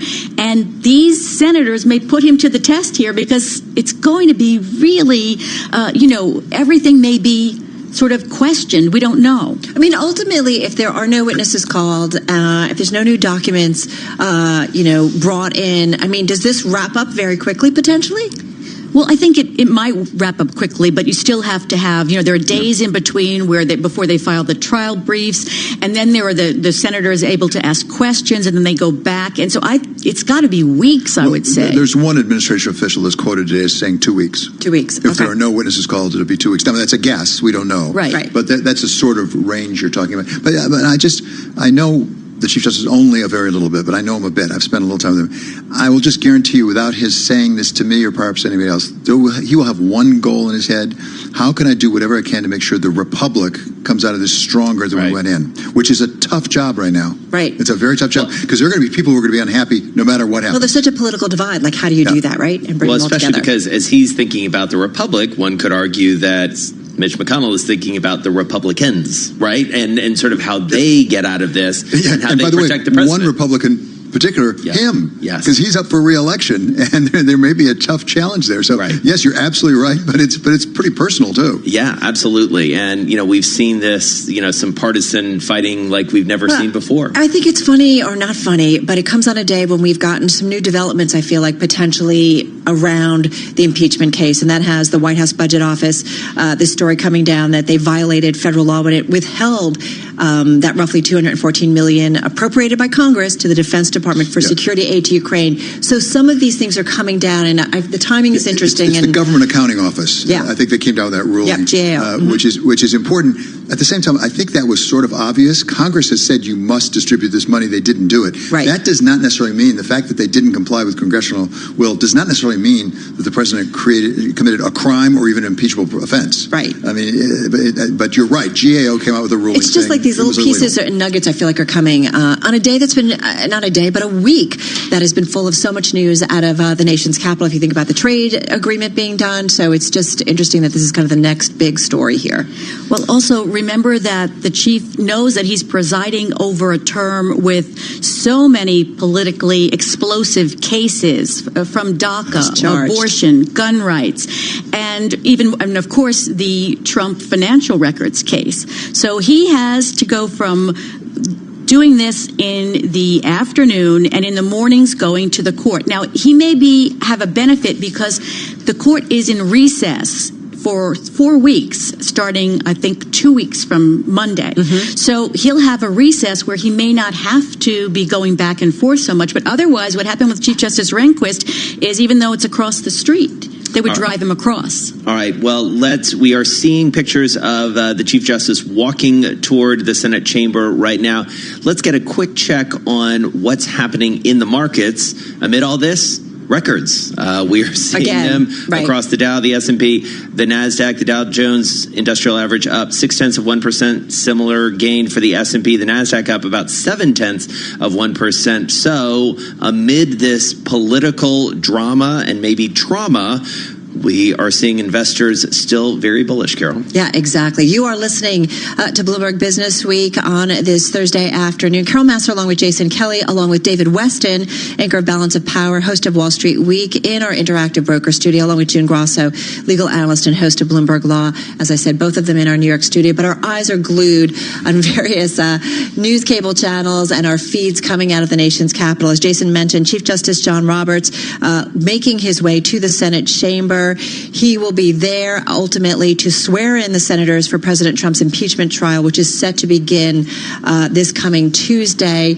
So we are awaiting that to happen. But there are still so many questions, as we said, the terms of whether or not witnesses will be called. There's still a lot of questions here. And, though he is the Chief Justice, and that comes with a lot of spotlight on what you do and say, he's not really comfortable when he's been put in a political situation. For example, he doesn't really like sitting there during the State of the Union quietly with the rest of the justices as the pep rallies, I think he's called them, go on, and as the Democrats will applaud certain things and the Republicans will applaud certain things, and the justices just sit there with their arms folded. Yeah.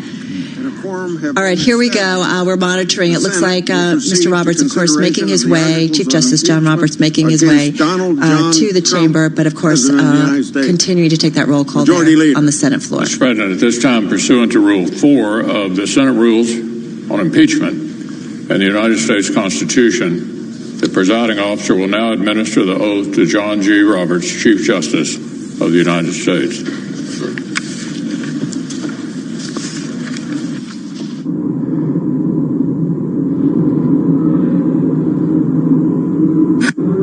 Previous order, the Escort Committee will now conduct the Chief Justice of the United States to the dais to be administered the oath.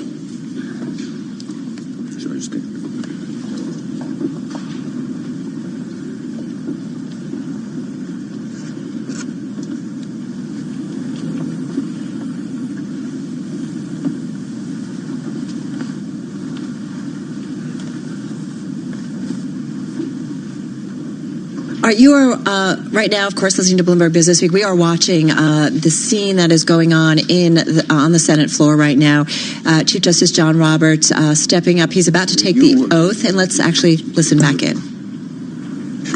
Senators, I attend the Senate in conformity with your notice for the purpose of joining with you for the trial of the President of the United States. I am now prepared to take the oath. Will you place your left hand on the Bible and raise your right hand? Do you solemnly swear that in all things appertaining to the trial of the impeachment of Donald John Trump, President of the United States, now pending, you will do impartial justice according to the Constitution and the laws, so help you God? I do. God bless you. Thank you very much. At this time, I will administer the oath to all senators in the chamber in conformance with Article 1, Section 3, Clause 6 of the Constitution and the Senate's impeachment rules. Will all senators now stand or remain standing and raise their right hand? Do you solemnly swear that in all things appertaining to the trial of the impeachment of Donald John Trump, President of the United States, now pending, you will do impartial justice according to the Constitution and laws, so help you God? The clerk will call the names in groups of 4, and senators will present themselves at the desk to sign the oath book. All right, so you are listening to the proceedings there on the Senate floor. Republican Senator Chuck Grassley initially swearing in the Supreme Court Chief Justice John Roberts, and then, of course, administering the oath, John Roberts, that is, administering the oath to the members of the Senate. But again, this is the official, I hate to use this word, but kind of kickoff to these impeachment proceedings. And, of course, those proceedings officially began on Tuesday. Right. We understand. June Grasso, legal analyst and host of Bloomberg Law, here with us in our Bloomberg Interactive Brokers studio. So, June, what are you seeing here? So I just want to make a reference to something he said in accordance with your invitation. And this morning at 9:30, he received a hand-delivered formal request to preside over Trump's impeachment trial. And also you heard him mention the article of the Constitution. And interesting, the only time the Chief Justice is mentioned in the Constitution is that he'll preside over an impeachment trial. So that's sort of interesting. And, we see him right now. He's sort of, as we see him when he goes to make speeches, he seems sort of comfortable, but he's reading from a script right now. And I just wonder, because what we've been seeing in oral arguments in the past few years is that he's loosened up a bit, and he has this wry sense of humor. I don't know if it will come out here, but he does have that. In fact, in an argument on proving age bias in the federal workplace on Wednesday, he wondered if it would be discriminatory to use the phrase, "Okay, boomer." Right. So he does have that sense of humor, and we'll see how much it plays in here. I think he's going to play it pretty. No sense of humor here. Yeah. And so what we're seeing now is essentially a parade of senators, one by one going batches and signing their names. It's being sent up, as you say, in batches of 4 to essentially sign up for this trial, not to, again, make light of it. But this is a really important moment. And as you say, sort of the kickoff, as it were. Yeah, exactly. And a moment in time, certainly in American history. Another interesting point to those of us who watch the court is that this is on television. And the Supreme Court and Chief Justice Robert have fought the introduction of cameras at the Supreme Court for so many years, and here you're going to have him every day presiding over a trial, and I expect you're going to see him follow what his predecessor, Chief Justice Rehnquist, did, and try to interfere as little as possible. The only sort of wild card here is how much he will have to interfere if the Senate doesn't come up with rules on its own. That's the only thing. You do wonder how combative it might be and how political it might turn out to be. So, June Grasso, we really appreciate your input, as always. Legal analyst, host of Bloomberg Law, and, of course, catch Bloomberg Law tonight at 10 p.m. on Bloomberg Radio. Looking forward to that. All right, let's head over to Doug Krisner now. He has got an update on this record trade. What's up, Doug? Hey, Jason, we've got, as you mentioned, a record-setting rally in the equity market. Some tailwinds from yesterday's signing of that Phase 1 trade deal. And then today, on top of that, with respect to trade, the Senate passed President Trump's trade accord with Mexico and Canada. In terms of eco data, retail sales strengthened last month thanks to a late holiday shopping rush. Overall sales were up 0.3%, though that's being construed as positive. And then where earnings are concerned, we had results from Morgan Stanley topping estimates. Fourth quarter revenue alone was up 27%. Morgan Stanley shares better by 7.5%. The Dow right now is holding on to a gain of 0.6%. Similar story for the NASDAQ or S&P 500. NASDAQ Composite, meantime, better by about 0.7%. In the minus column, Alcoa is down 9%. This company is the top U.S. aluminum producer. It reported late yesterday a wider than expected loss. Also said that it sees global output of metal outstripping demand this year, and Tesla is off more than 1%. Morgan Stanley recommended selling that stock today. Firm's analysts are saying the optimism around Tesla's core business growth in China is now fully priced in. In terms of the bond market, the yield on the U.S. 10-year Treasury at 1.80%. That's a quick look at markets. Let's get back to Bloomberg Business Week. Doug, thanks a lot. You are listening to Bloomberg Business Week right here on Bloomberg Radio.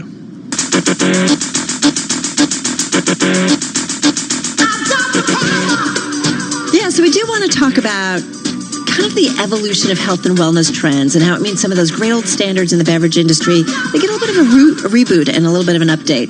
Let's find out what's going on specifically at Coca-Cola North America. Shane Grant is president of the Still Beverages Unit at Coca-Cola North America in our Bloomberg Interactive Brokers studio on this Thursday. Welcome. Really nice to have you here with us. Thanks so much. Happy to be here. We do. We spend so much time talking around this table about the wellness trends that are going on, the health trends. It's really invading, I feel like, our world at large, and I think it's a good move. How is it impacting how you guys are evolving your beverages? Yeah, I mean, I think that mega trend is core to really the strategy of our company and to some extent the transformation of the Coca-Cola company. I mean, we've said, very publicly that we have a stated ambition to be a true total beverage company, and so what we call it sort of inside our building is beverages for life. And, as we look at the marketplace in North America and indeed around the world, we just see enormous growth potential in us being a true total beverage company. We've obviously got really core strength in our core sparkling soft drink business, and it's a vibrant business that's growing today in North America at a good rate.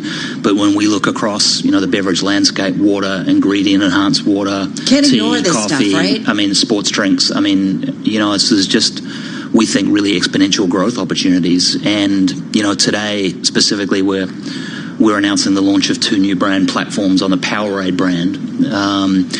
And 2 new platforms that are, we haven't had a new platform on that brand for 10 years in terms of a genuine new platform, and we're doing 2 of them today. What's different? Yeah, well, I mean, they're genuinely differentiated product. One is Power Water, and the other one we're calling Powerade Ultra.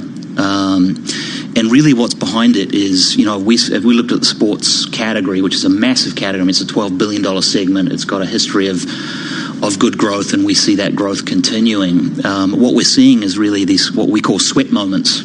When people need an active product and want rehydration, that consumer behavior for those products is really changing, but really traditional sports drinks have not. Right. And so, when we look at the market, we think these traditional sports drinks are really only serving probably about a third of those sweat moments. And we're seeing growth in really 2 places. One is sort of the more everyday sweat moments, sort of active lifestyle type occasions, running, jogging, CrossFit, maybe biking in all its forms.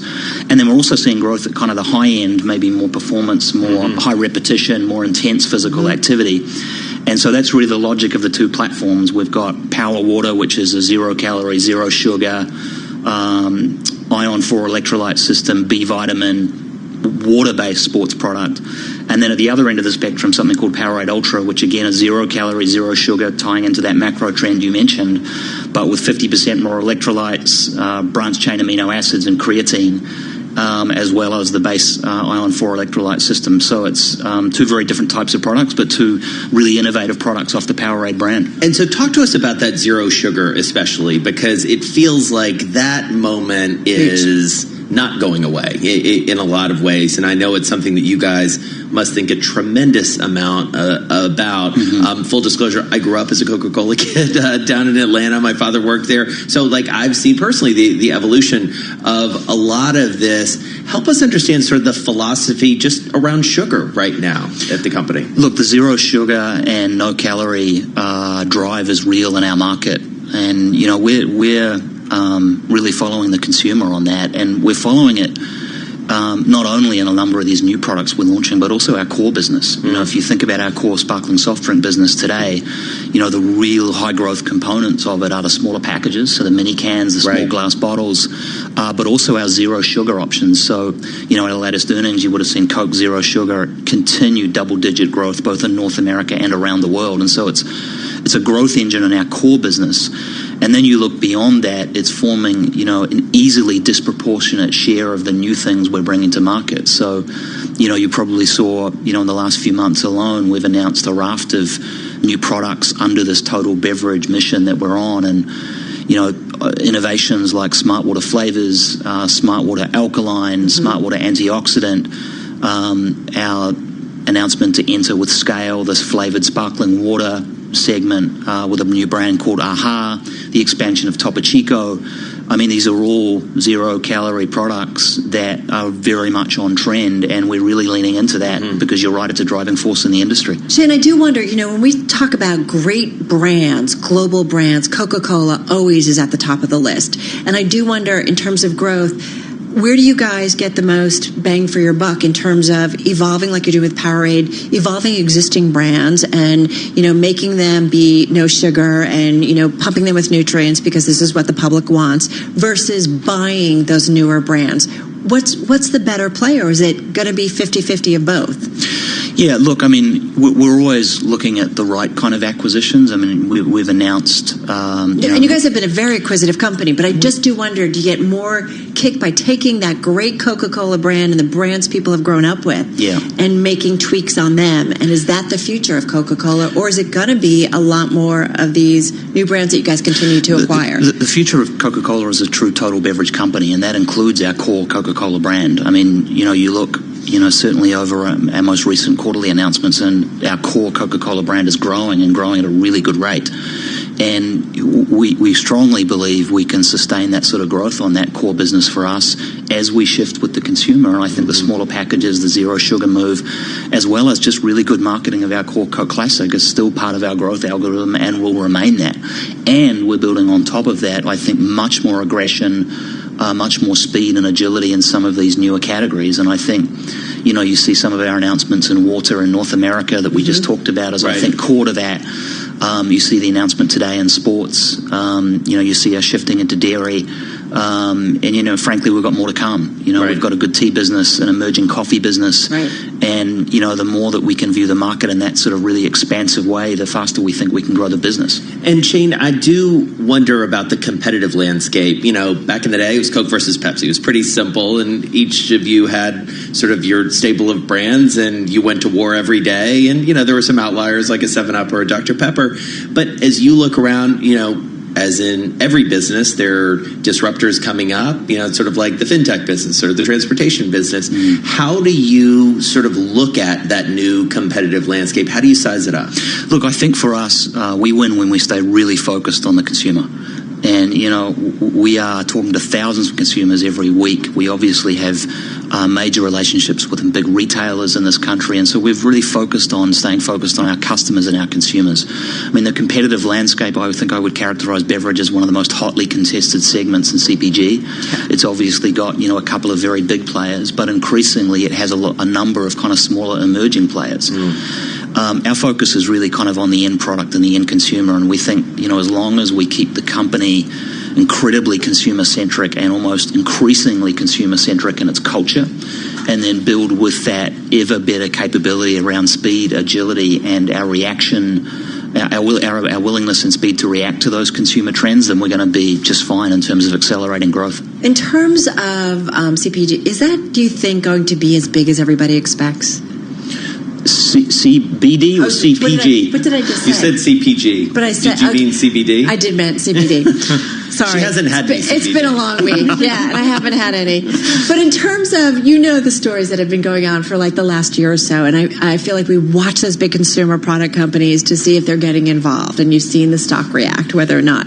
I feel like we've had a bit of a reality check over the last few months in terms of the potential or how fast we get there. So not CPV, but what are you guys and your expectations for this market? I think we've been pretty clear on our position on that segment. We have no plans to enter it. That position's completely unchanged. Still, and you're going to stay there? Correct. Yeah. Because? Look, we see the growth opportunities we've got in our core business in this total beverage landscape just as incredibly enticing. I think, beverage as in consumer packaged goods is probably one of the best industries to be in globally and also North America. So we just think staying focused on this total beverage mission, we can get fantastic growth for the company. All right. Great to catch up with you. Shane Grant, president of the Still Beverages Business Unit at Coca-Cola North America. And maybe he will check out CPG. Yeah, CPG, CBD, there's so I thought it was Friday earlier. It's been that kind of a week. I'm just going to say. Really appreciate you stopping by. Some new products coming out. Powerade Ultra, Powerade Power Water, and Powerade Ion 4. Check those out. And it's a space, as you say, Carol, we follow very closely. We talk about it all the time. Sort of the broader wellness space and obviously the evolution of some of these CPG companies. Exactly. All right, coming up, we'll continue to track the markets and, of course, continue to track those impeachment swearings in, if you will, down on the Senate floor, the signing in of all of the members of the Senate. You're listening to Bloomberg Business Week, and this is Bloomberg Radio. This is a Bloomberg Money Minute.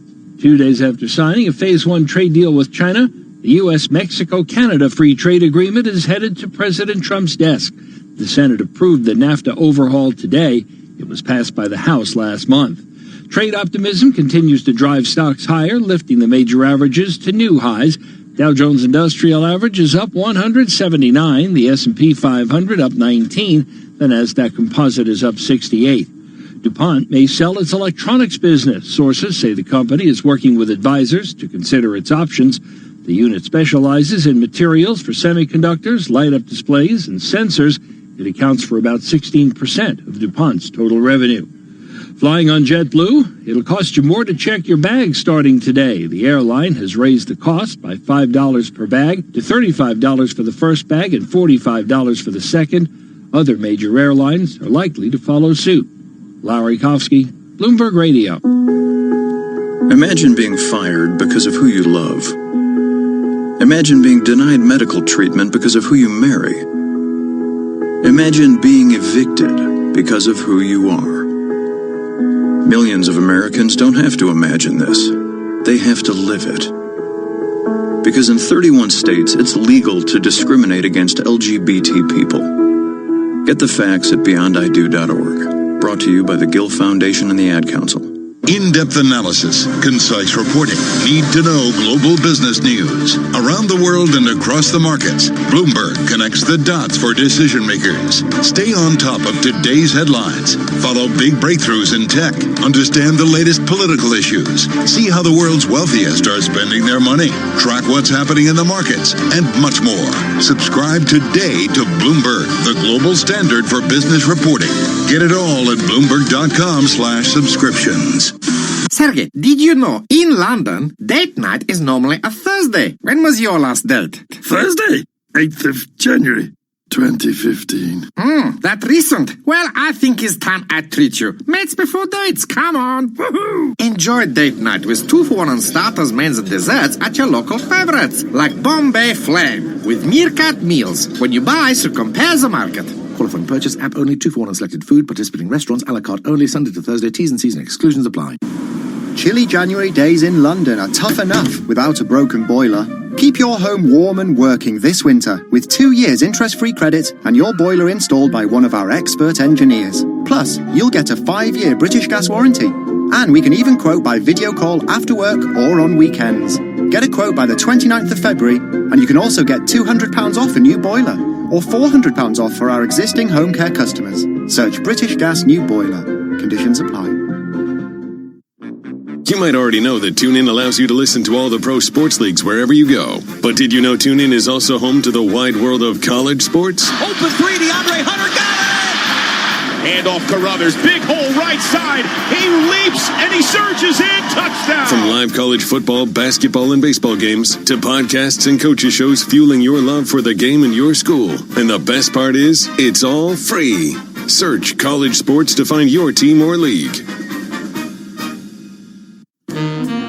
This week's On the Media, tips and tricks for how to inoculate yourself against war propaganda. If you've watched Fox News, you'll see what can be fairly characterized as war lust. I shouldn't even say Fox News alone because it does permeate everywhere. And you really got to watch out for that. War themes and memes on this week's On the Media from WNYC. Listen to the On the Media podcast from WNYC Studios on TuneIn today. Down the middle of the 10, got to the 5, tumbles in, touchdown. TuneIn has your NFL playoffs live all weekend. So when you're running to the store or stuck in traffic,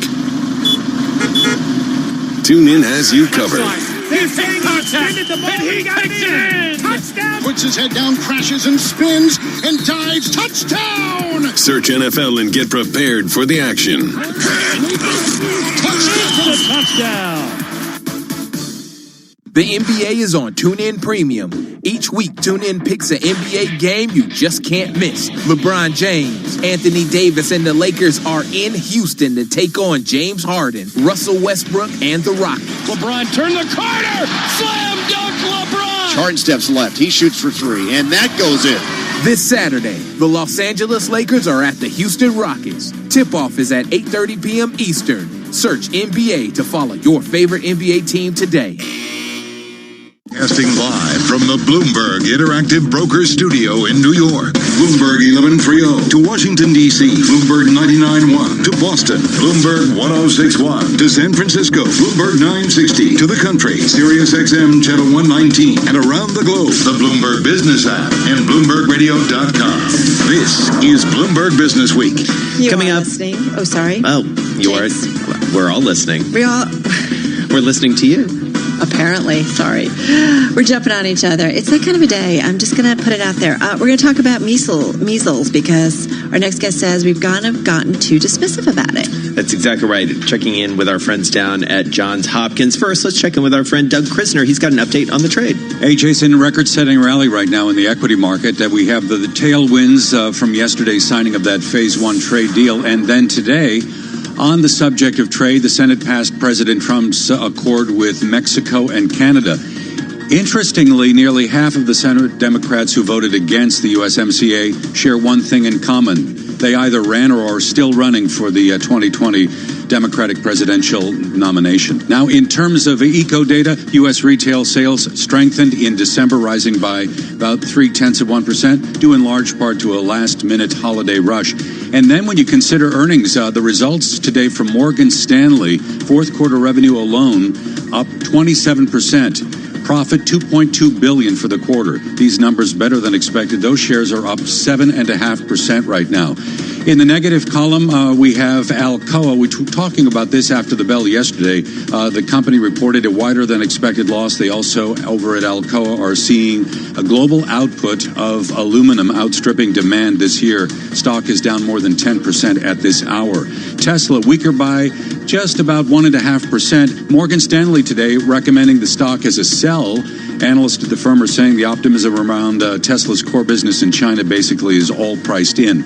And Bombardier in the Toronto session down about 30%. A warning of disappointing fourth quarter sales, and Bombardier also revealing it may exit a joint venture with Airbus. This is for the A220 jetliner. In the bond market, U.S. 10-year Treasury got a yield of 1.80%. That's the Bloomberg Business Flash.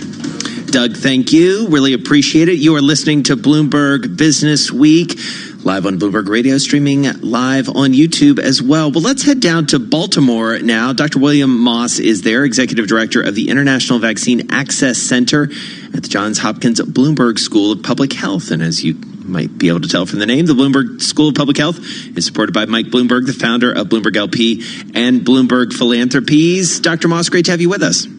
Yes, thank you very much. My pleasure. All right, so you are working in a fascinating area, and an area that it feels like the spotlight has shifted back to over the past couple of years, especially as it relates to measles. Why is this a thing again? Yes, and you're right. It shouldn't be a thing at this time. What we've seen is a resurgence of measles globally and a resurgence of measles in the United States. In 2019, there were 1,282 confirmed cases of measles in the United States. This is the most that we've seen since 1991, when we last had a very large measles outbreak in the United States. So these outbreaks in the United States, this resurgence of measles in the United States, reflects two things. One, increased susceptibility in the population, and importations of measles into the United States from other countries that are also seeing a resurgence of measles. Okay, so then I wonder, Dr. Moss, like what we need to be wary of, okay? Because I think we've all thought, okay, this is one of those things we have control of. So as you said, we shouldn't be too dismissive of it. So what do we, as a society, as parents, as coworkers, what do we need to be aware of? Yes, this is very important, and the fact that there's a resurgence and that we're talking about this now is really important. What we need to be aware of is that measles is a very serious disease. It can cause death. It can cause disability, and we have a very effective, safe vaccine to prevent measles in individuals. I know parents want to do what's best for their children, but I think sometimes people can underestimate the risk and severity of measles, the disease, and overestimate the risk of the vaccine. And it's that risk-benefit ratio that we need to communicate to the public. There was just a Gallup poll that was released very, very recently, that was conducted in early December, that found that only 84% of people in the United States said that vaccination is extremely or very important for their children. That's down from 94% in 2001. So we have to increase trust in vaccines. Well, it's funny, Jason and I are looking at each other because that's like a whole, that other story where I think there is, among some, a big debate about the necessity of vaccines, or do vaccines in themselves cause other health problems, as you well know. And it's interesting to see that argument has certainly picked up, I feel like, over the last couple of years. And I've talked to parents who feel like that a vaccine was the cause of problems with their children. Yes, and that is unfortunately not an uncommon belief. I won't say that vaccines are all 100% safe. There have been adverse events associated with vaccines, but I think there has also been a lot of misinformation about vaccines, about some of the effects that they can cause that are just have not been documented by the science, and a lot of that gets communicated and through various platforms in the media and social media, and kind of amplifies those beliefs. And we need to figure out better strategies to increase the trust in communities throughout the United States in vaccines and how they can protect their children. And so, Dr. Moss, beyond measles, what should we be thinking about when it comes to vaccines? Obviously, it feels like, and keep me honest here, we've gotten smarter about getting flu shots. The message seems to be out there about that. But what else should we be thinking about, either for ourselves or for our kids? Mm-hmm. Yes, I think we need to think about the fact that these infectious diseases, these vaccine-preventable diseases, are still around. We're still seeing cases around the world and in the United States. And until a disease is actually eradicated, like smallpox through vaccination, the risk remains real. And we can't become lax about protecting our children.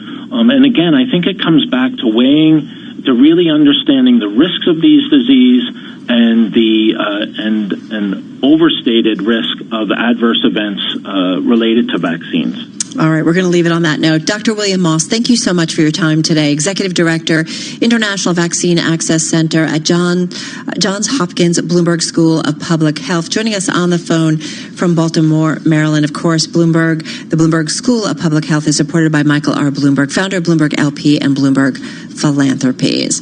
All right, coming up, everyone, we do have to get back to what's going on in Washington. We're watching the proceedings as various senators are being sworn in as the third impeachment proceedings of an American president proceed and really move along here. All right. So we'll check in with our team in Washington. And I'm guessing that's also on the mind of Bob Moon. He's got your world and national headlines. Hi, Bob. Indeed. So as we've been following since the noon hour on Capitol Hill, the U.S. Senate is in the process of taking the first steps to prepare the impeachment trial that opens next Tuesday. This hour, Chief Justice John Roberts swore in senators as the impartial jurors in the trial of Donald John Trump. You will do impartial justice according to the Constitution and laws, so help you God. Bloomberg's Irv Chapman has been watching it unfold on Capitol Hill. 7 House members who will present the case were formally introduced to the Senate, senior Republican Chuck Grassley presiding. The managers on the part of the House will now proceed. Intelligence Committee Chairman Adam Schiff is the group's appointed leader. The managers on the part of the House of Representatives are present and ready to present the articles of impeachment against Donald John Trump, President of the United States. It took about a quarter hour for Schiff to read the 2 articles, recounting the president's withholding aid to Ukraine to benefit his re-election and thwarting the efforts of Congress to investigate what he did. On Capitol Hill, Irv Chapman, Bloomberg Radio. The Senate earlier followed the House in approving the new U.S.-Mexico-Canada agreement on trade. Ahead of the vote, Republican Chuck Grassley urged bipartisan support for the USMCA. The United States-Mexico-Canada agreement is a major achievement for President Trump and a very big bipartisan win for the American people. We should all take care, Republican or Democrat, that this is good. The vote was 89-10, sending the measure to the president for his signature. It would replace the North American Free Trade Agreement, which Trump and other critics blame for the loss of American jobs. Global news 24 hours a day, on air and on Quick Take by Bloomberg. I'm Bob Moon. Why do hedge funds and other alternative managers rely on Pershing for a highly personalized experience? Mark Alderati, a managing director at BNY Mellon's Pershing and head of Prime Services, explains. In today's fast-paced environment, where the only constants are change and volatility, you need a prime broker who's both steady and agile, focused on supporting your needs so that you can focus on growing your business and producing results. Exceptional client service and advocating for our clients is at the core of what we do. Our award-winning high-touch team is just one of the benefits of working with BNY Mellon. We help alternative investment managers create great experiences for their clients. Whether it's customized financing, securities lending solutions, platform access, or outsourced trading, BNY Mellon's Pershing is a prime broker who's committed to this business and dedicated to meeting your evolving demands. To learn more about the unique and industry-leading solutions for hedge funds and other alternative managers, visit Pershing.com. Pershing, LLC. Member FINRA, NYSE, SIPC. Message and data rates may apply. T&C and privacy terms can be found at babbel.com/terms. Please don't text and drive. Have you wanted to speak a new language, but you thought it'd be too hard or take too much time? Then try Babbel for free by texting EXPLORE to 64,000. In just 15 minutes a day, you'll be on your way to speaking a new language in just a few weeks. And right now, you can try Babbel for free. Babbel starts out teaching you words and phrases by matching them with pictures. You won't believe how easy the interactive program is. Soon the sentences get a little bigger, and before you know it, you're having simulated conversations voiced by native speakers. And because Babbel is crafted by language experts and uses the spaced repetition method, in just 10 to 15 minutes a day, you'll be speaking the language of your choice with real confidence. With Babbel, you can speak a language. Just text EXPLORE to 64,000 and start your first lesson in the language of your choice for free. Download the Babbel app or text EXPLORE to 64,000 and try it for free. Text EXPLORE to 64,000. Are you interested? Keys. Check. Phone. Check. 70s playlist downloaded? Check. Nice. There's one more thing you should check before you leave. Your travel. There's a new cycleway under construction between Kensington Olympia and Brentford Town Centre, so expect delays due to lane closure.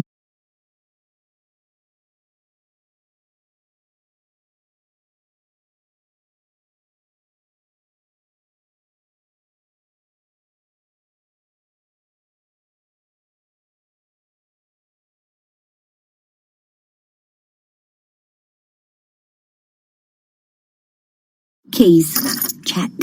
Phone. Check. 70s playlist downloaded? Check. Nice.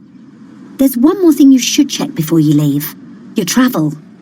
There's a new cycleway under construction between Kensington Olympia and Brentford Town Centre, so expect delays due to lane closures at the junction of Kew Bridge Road and Chiswick High Road. Plan ahead at tfl.gov.uk. To the Mayor of London and TfL, every journey matters. The NBA is on TuneIn Premium. Each week, TuneIn picks an NBA game you just can't miss. LeBron James, Anthony Davis, and the Lakers are in Houston to take on James Harden, Russell Westbrook, and the Rockets. LeBron turned the corner! Slam dunk LeBron! Harden steps left. He shoots for three, and that goes in. This Saturday, the Los Angeles Lakers are at the Houston Rockets. Tip-off is at 8:30 p.m. Eastern. Search NBA to follow your favorite NBA team today. Down the middle of the 10, got to the 5, tumbles in, touchdown! TuneIn has your NFL playoffs live all weekend. So when you're running to the store or stuck in traffic, TuneIn has you covered. He got it in! Touchdown! Puts his head down, crashes and spins, and dives. Touchdown! Search NFL and get prepared for the action. Touchdown! Start hearing more of what you want. Upgrade to TuneIn Premium and get over 45 commercial-free music stations, live commercial-free news, and every live NFL, MLB, NBA, and NHL game. Visit TuneIn.com/premium to upgrade. Want to hear about the latest and greatest things to listen to on TuneIn? For reminders of the biggest live sports games, debates, and breaking news stories, follow @TuneIn on Facebook, Twitter, and Instagram to stay connected with the audio that matters to you. On the goal line, Martin scores! And takes it home! Hockey fans, the 2019-20 NHL season is here. Here's Pietrangelo, he scores! And you can hear the action live on TuneIn Premium. Gonna move, hit a shot, they stop! From regular season action to the All-Star Game and through the Stanley Cup in June. Hear the home and away call for every game, for every team live. At home or on the go, never miss a game with the NHL on TuneIn Premium. Upgrade today. You love TuneIn for live breaking news from CNN, MSNBC, Fox, CNBC, and more. But when you can't catch your favorite show as it airs, it might just be a click away as a podcast. Search your favorite news station to explore all the on-demand news shows on TuneIn. You might already know that TuneIn allows you to listen to all the pro sports leagues wherever you go. But did you know TuneIn is also home to the wide world of college sports? Open three, DeAndre Hunter got it! Handoff Carruthers, big hole right side. He leaps and he surges in. Touchdown! From live college football, basketball, and baseball games to podcasts and coaches shows fueling your love for the game in your school. And the best part is, it's all free. Search college sports to find your team or league.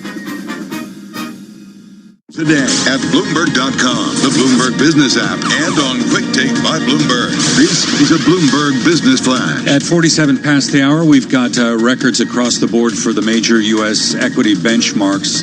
Trade in focus, not only the U.S.-China trade phase one trade deal that was signed yesterday, but today the Senate passed President Trump's trade accord with Mexico and Canada, the USMCA. In terms of eco data, we had word that U.S. retail sales strengthened in December thanks to a late holiday shopping rush with a gain last month of 0.3%. On top of it all, solid earnings from Morgan Stanley. Fourth quarter revenue surged 27% for the quarter, profit of $2.2 billion. Those shares right now ahead by more than 7%.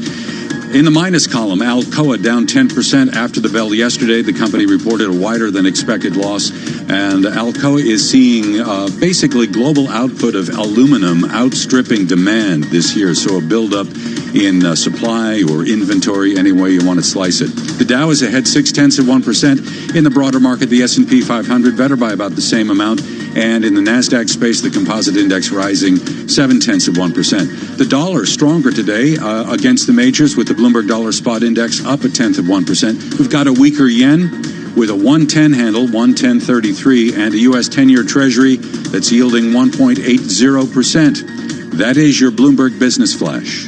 Doug, thanks a lot. You are listening to Bloomberg Business Week right here on Bloomberg Radio. Do you solemnly swear that in all things appertaining to the trial of the impeachment of Donald John Trump, President of the United States, now pending, you will do impartial justice according to the Constitution and the laws, so help you God. I do. All right, that was just about 25 minutes ago. Republican Senator Chuck Grassley swearing in Supreme Court Chief Justice John Roberts on the Senate floor to preside over the impeachment trial. So another big news day out of Washington, and really a big news day when it comes to American history. Those impeachment proceedings expected to get underway next week. Let's get into it. Some thoughts and analysis with Ryan Teague Beckwith. He's our political reporter at Bloomberg News. He's on the phone in Washington. So too is Isaac Boltansky. He's Director of Policy Research, Compass Point Research and Trading. As I said, also on the phone from the nation's capital. Ryan, let's start with you. At this point, I mean, this is, pretty important in terms of our nation's history, but it'll be interesting to see. We don't really know totally what happens next or how long this trial might go on. Yeah, the rules haven't yet been set, and we know that they're going to be based on the rules first written in 1986 and used in the impeachment of Bill Clinton. But they may differ in some what turn out to be key ways. They outline sort of the stuff like you saw today. There is a very specific format to these, like when they swear in, it's written down what they have to say. It's very choreographed. The entire marching the articles of impeachment from the House side over to the Senate. All of this is there's a lot of pomp and circumstance to it. It's almost like a State of the Union, but bad. Right. Bad for the president. The biggest thing that I've learned so far is that they're going to use Donald John Trump and not Donald J. Trump. That was the one question that I had, because so far this has followed the formula for how they do it. Right. So Isaac Boltansky, come on in here, Director of Policy Research for Compass Point Research and Trading. He joins us on the phone from Washington as well. So high drama, but we look across to another Bloomberg screen, Isaac, and we see the market going up and up and up. So is that cognitive dissonance, or is this just a market that essentially doesn't worry much about what's going on down where you are? Yeah, look, I agree with you. I think that this is the definition of high drama inside the Beltway. And as Carol intimated, I think this is historically riveting. But the reality is the impact on the market is negligible at best. And I think that's because we already know what the outcome is. There's still real questions about process and about what we'll hear, and also what this will do for the senators who are running for the Democratic presidential nomination, who won't be spending as much time in Iowa or New Hampshire.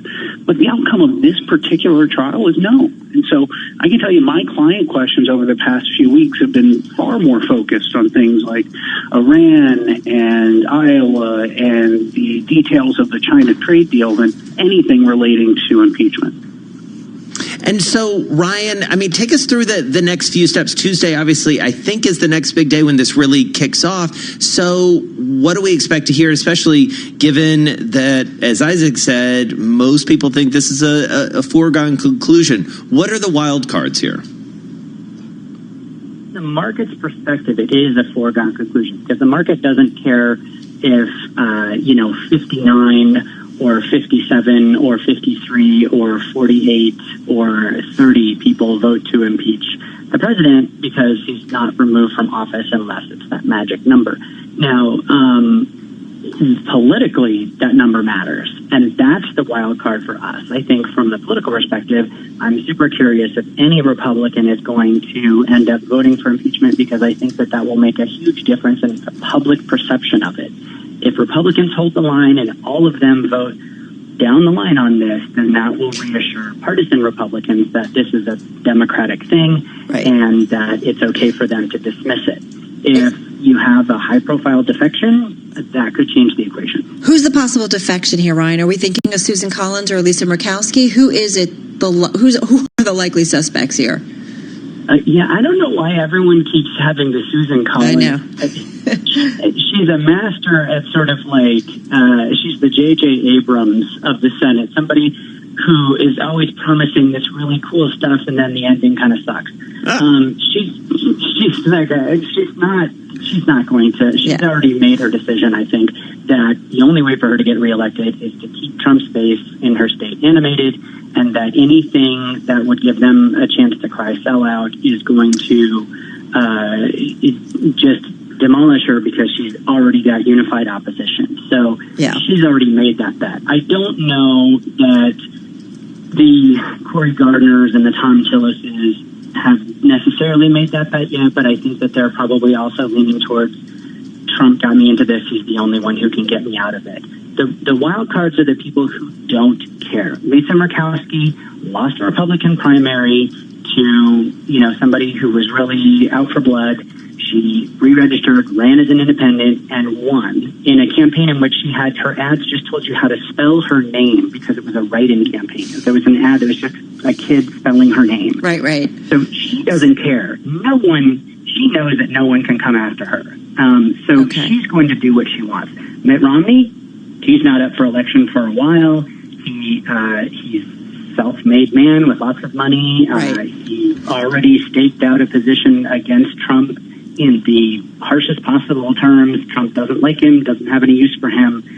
He's already run for president and lost, so he's also in a position where he doesn't care. This isn't going to hurt his chances at the nomination one day. So he can do what he wants. If there's any two that I'd be watching, it's them. Okay, good to know. Hey, Isaac, we saved you 45 seconds. I don't know. What are you going to be watching as this progresses? What will you be telling some of your clients? Sure. I think about three things, and let's stick with the J.J. Abrams, perhaps, surprise ending. I think there are also some Democrats that you should be watching in the Senate as well. You have Doug Jones in Alabama, who is up for re-election, and you have three other red state centrists, Manchin, Tester, and Sinema. I'll be watching them to really gauge where the conversation is, and I think that could provide some intrigue. Number two is the process, and Ryan, I think he's absolutely right. We don't know what this is going to look like and how long it's going to last. And number three is, what does this do for those senators, Warren, Sanders, Klobuchar, who are running for the presidential nomination and have to spend the day silent, which we all know senators hate. Yeah, not even able to text from their phones. All right, Isaac Boltanski, Director of Public Policy Research over at Compass Point Research and Trading. Ryan Teague Beckwith, political reporter for Bloomberg. Thank you both so much. Coming up, a look at the world of economics. You're listening to Bloomberg. Have you ever thought, hard Megxit or soft Megxit? Have Harry and Meghan misjudged public feeling? And what does their departure mean for the future of the monarchy? With questions mounting, turn to The Telegraph for answers. Subscribe today at telegraph.co.uk. Hello, I'm your captain for today's Virgin Atlantic flight. Please drop everything and pay close attention to the following announcement. The sail is now on. Our crew are ready to take your bags and stresses away. The cocktails are ready to serve, the movies are loaded, and we're all set for takeoff to the Caribbean. So, take your seat in our award-winning economy class. We're ready to go when you are. The Virgin Atlantic sail. Fly amazing for less. For more details, visit virginatlantic.com. Here at Tesco, we're celebrating over 100 years of great value, with even more great prices that take you back. Like a 4-pack of Magnum Classic ice creams, now half price, from £3.20 to just £1.60, all this week at Tesco. Selected larger stores, subject to availability, offer ends 27th of January. Down the middle of the 10, got to the 5, tumbles in, touchdown! TuneIn has your NFL playoffs live all weekend. So when you're running to the store or stuck in traffic, TuneIn has you covered. Puts his head down, crashes and spins, and dives. Touchdown! Search NFL and get prepared for the action. Touchdown! The NBA is on TuneIn Premium. Each week, TuneIn picks an NBA game you just can't miss. LeBron James, Anthony Davis, and the Lakers are in Houston to take on James Harden, Russell Westbrook, and the Rockets. LeBron turned the corner! Slam dunk LeBron! Harden steps left. He shoots for three, and that goes in. This Saturday, the Los Angeles Lakers are at the Houston Rockets. Tip-off is at 8:30 p.m. Eastern. Search NBA to follow your favorite NBA team today. You might already know that TuneIn allows you to listen to all the pro sports leagues wherever you go. But did you know TuneIn is also home to the wide world of college sports? Open three, DeAndre Hunter got it!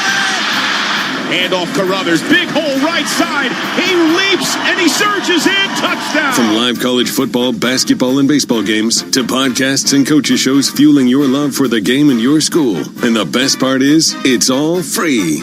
Search college sports to find your team or league. World 24 hours a day at Bloomberg.com, on the Bloomberg Business app, and on Quick Take by Bloomberg. This is Bloomberg Radio. 3 p.m. on Wall Street from Bloomberg World Headquarters in New York. I'm Doug Krisner. We've got the equity market right now in a rally and trading at record levels for the Dow, the S&P, and the NASDAQ. Tailwinds from yesterday's signing of the Phase 1 trade deal between the U.S. and China, certainly helping out. And then earlier today, the Senate passed President Trump's trade accord with Mexico and Canada, the USMCA. That was pretty much already discounted. In terms of eco data, U.S. retail sales were up in December thanks to some late holiday shopping. A gain last month of 0.3%. Then on the earnings front, we had powerful results from Morgan Stanley. Fourth quarter revenue alone up 27% and a profit for the quarter of $2.2 billion. The shares right now are higher by more than 7%. In the minus column, Alcoa stock is down about 10% right now. It was late yesterday that the aluminum maker reported a wider than expected loss.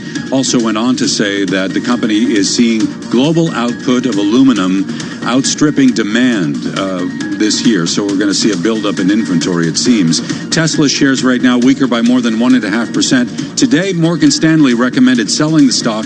The firm saying that optimism around Tesla's core business growth in China is basically fully priced in.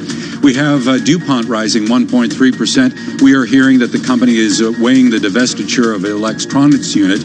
We are told that DuPont is working with advisors to review some strategic options for the business, including a sale or spinoff. This is right after DuPont sold the nutrition business at a value of about $26.2 billion. Also, Bombardier in the Toronto session, stock was down 30%. The Canadian company warning of disappointing fourth quarter sales. Bombardier also revealed it may exit a joint venture with Airbus, this for the manufacturing of the A220 jetliner. In terms of the bond market right now, long-term interest rates moving up just a bit. 10-year Treasury rising about 2 basis points in yield. We're at 1.80%. And the dollar stronger against the majors as well, with the Bloomberg Dollar Spot Index rising 0.1%. That's the Bloomberg Business Flash. You're listening to Bloomberg Business Week with Carol Masser and Jason Kelly on Bloomberg Radio. All right, let's do Business Week economics here. Kathleen Hayes here with us, Global Economics and Policy Editor for Bloomberg. Yelena Shalecheva, Senior U.S. Economist for Bloomberg Economics. So, Kathleen, we just heard Doug break down the numbers of what's going on in the bond market. What's the tone? What are people talking about?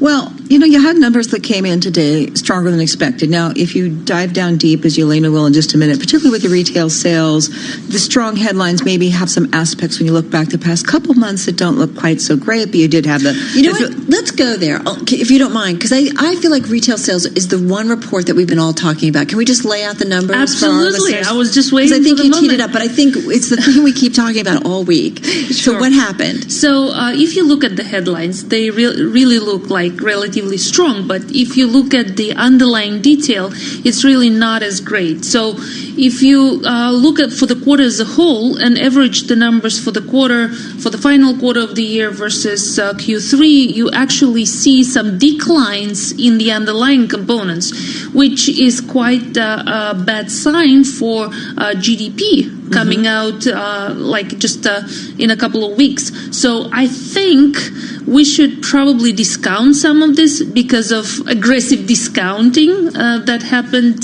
during the holiday season. It was a short season and everything was crammed into December. So retailers had to do something about it. But I think overall it's it shows that consumers are not doing as great as might looked like earlier in 2019. So forgive me, Kathleen. So go ahead. I will never forgive you, but I'll continue somehow. Join the crowd. I think what's interesting too, and I think if you look what the bond market has done today, it's sold off a bit. Down 630 seconds, but the yield on the 10-year is still at 1.80. It's at 1.79. It's at 0.181. This has not really changed anybody's mind. The 30-year bond 2.25, living almost a half a point. And I suspect it is because people are going, they've read enough on Bloomberg to see that that's the retail sales look good, but they're still a mixed bag. Atlanta Fed's GDP Now index, which tracks GDP, is back down to 1.84%. That moves around.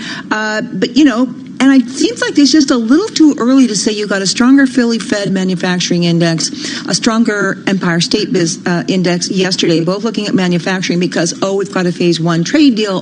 There's less Brexit uncertainty. Just seems like maybe we have to wait and see a bit. But I will say this, if you're a Federal Reserve member, you feel pretty good that you said, we're just going to sit and wait. Because at this point, there is nothing in the data that suggests the Fed has to be thinking about doing anything but maybe playing whatever they play, poker, gin rummy at the next meeting. They have much more important things to do, like review the strategy, review the, Kathleen, I know. I like the gin rummy idea. I think that's better. They can talk about policy and play gin rummy. What was the game we played, Spit? I'm playing that with my teenage daughter. Do you remember that game playing? How do you play that? It's a card game. It's I think the name sounds familiar. I've just so many. So there are very serious concerns that the Fed needs to look at, and you see the slowdown in interest rates, long-term interest rates. How can they conduct policy with rates being so low? They need to think ahead for the next recession whenever that happens. We're not expecting that now, but for whenever that happens, they have the tools and so on. And even in the near term, I think another thing that's an issue, I think this is an important issue. Wages year over year fell in the latest report, right? Now you can say it's because there's more faster growing jobs among low wage, low skill jobs, and it brings down the average wage increase. Nevertheless, if you don't have wages rising and if they start falling and you need to keep, inflation at least trying to get to 2%, that I think is going to be a near term, not just big picture, what do we do if, but what we do now. And so what do you worry about economically, data-wise, over the next month or so, Yelena? I mean, not to say worry, but obviously we're in a good spot, as the Fed continues to say. But one of the things that we will have to watch all the time, continuously, is obviously the strength of the labor market and the next payrolls report, and whether it starts, falling below the replacement rate for the labor market. So I think that is not going to happen. It will continue to grow moderately. We'll just watch the data. As far as the risks on the upside, we'll be watching what happens to business investment, because business sentiment, and Kathleen mentioned the Philly Fed index that was released earlier, we see some nascent signs of a pickup in business sentiment. Was a big move to the upside, right? Sure. Or whatever the reading is. It was certainly a lot more than what everybody was forecasting. But the ISM manufacturing index is still below 50. So we'll get the new reading in the beginning of February, and we'll see how that is doing. So, but will it translate into business investment? That's a big question. For that, you need strong corporate profits. You really need companies to believe that everything is going to be fine. They can invest and so on. It begs to I feel like it plays to the discussion we just had about impeachment. Like, I don't think anybody expects any really big surprises, but we just got kind of the trade risk, I feel like, off the table. And now whether or not there's some surprises in the impeachment proceedings and whether or not that creates some more uncertainty. I think Elaine is absolutely right, though. Consumer spending has to stay strong. Your exports have to be strong. The trade deal does have to look like it's doing something, because businesses have sat on their hands for so long and not invested very much that it seems like it's really going to take something to get them to move. All right. Thank you both so much. Kathleen Hayes, Global Economics and Policy Editor for Bloomberg. Yelena Shalecheva, Senior U.S. Economist for Bloomberg Economics. Coming up, we're going to talk about the trade truce as it were. It was interesting. Someone said yesterday, it's not really a deal, it's a transaction. Oh, that's right. I agree. And a big part of that is the ag piece, right? So we're going to talk about that. Exactly. So we'll get into the specifics of that. What does it mean for American farmers? And, that is certainly an important voting group when it comes to the presidential election. So I think this is certainly a smart topic to dig into. All right, you're listening to Bloomberg Business Week. Carol Master along with Jason Kelly. And then we're also going to get to one of the most read stories, has to do with real estate, a market that has for years been so hot, but it hasn't been as of late. It's a commuter town, very wealthy. Starts with, no, don't go there. Stop. Ends with itch. Let's go to Bob Moon. He's got your World National Headlines. Jason, preparations for the impeachment trial of President Trump are essentially all over but the waiting for the United States Senate. Majority Leader Mitch McConnell wrapped up a day of ceremony, formalities, and high drama within the past hour.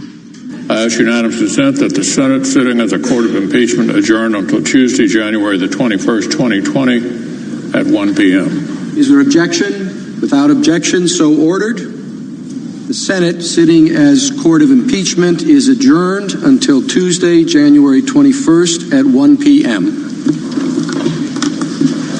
On Tuesday, opening arguments will be heard by senators who will be transformed into jurors.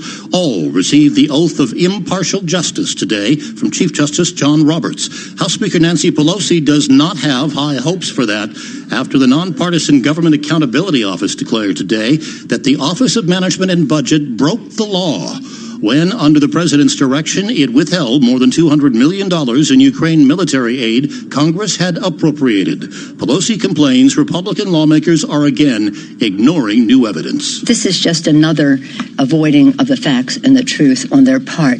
They don't want to see documents. They don't want to hear from eyewitnesses. They want to ignore anything new that comes up.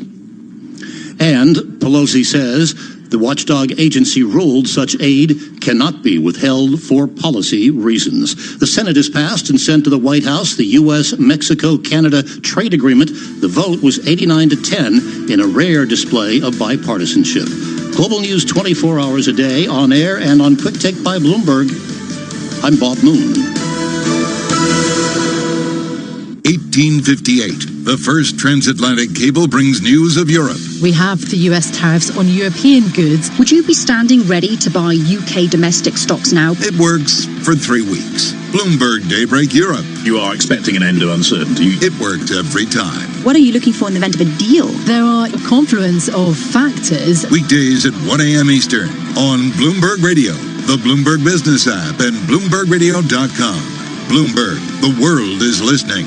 When you went car shopping, you meant business. You aced vehicle history searches and test drives. You out-salesman to the salesman. Now you've got your wheels. If you manage that, you can get your retirement plan on track. Visiting aceyourretirement.org can help. With 401k tips and smart saving strategies, you'll have the info you need to get more for your future. Go to aceyourretirement.org, because when it comes to speeding past financial challenges, you're an ace. Brought to you by AARP and the Ad Council.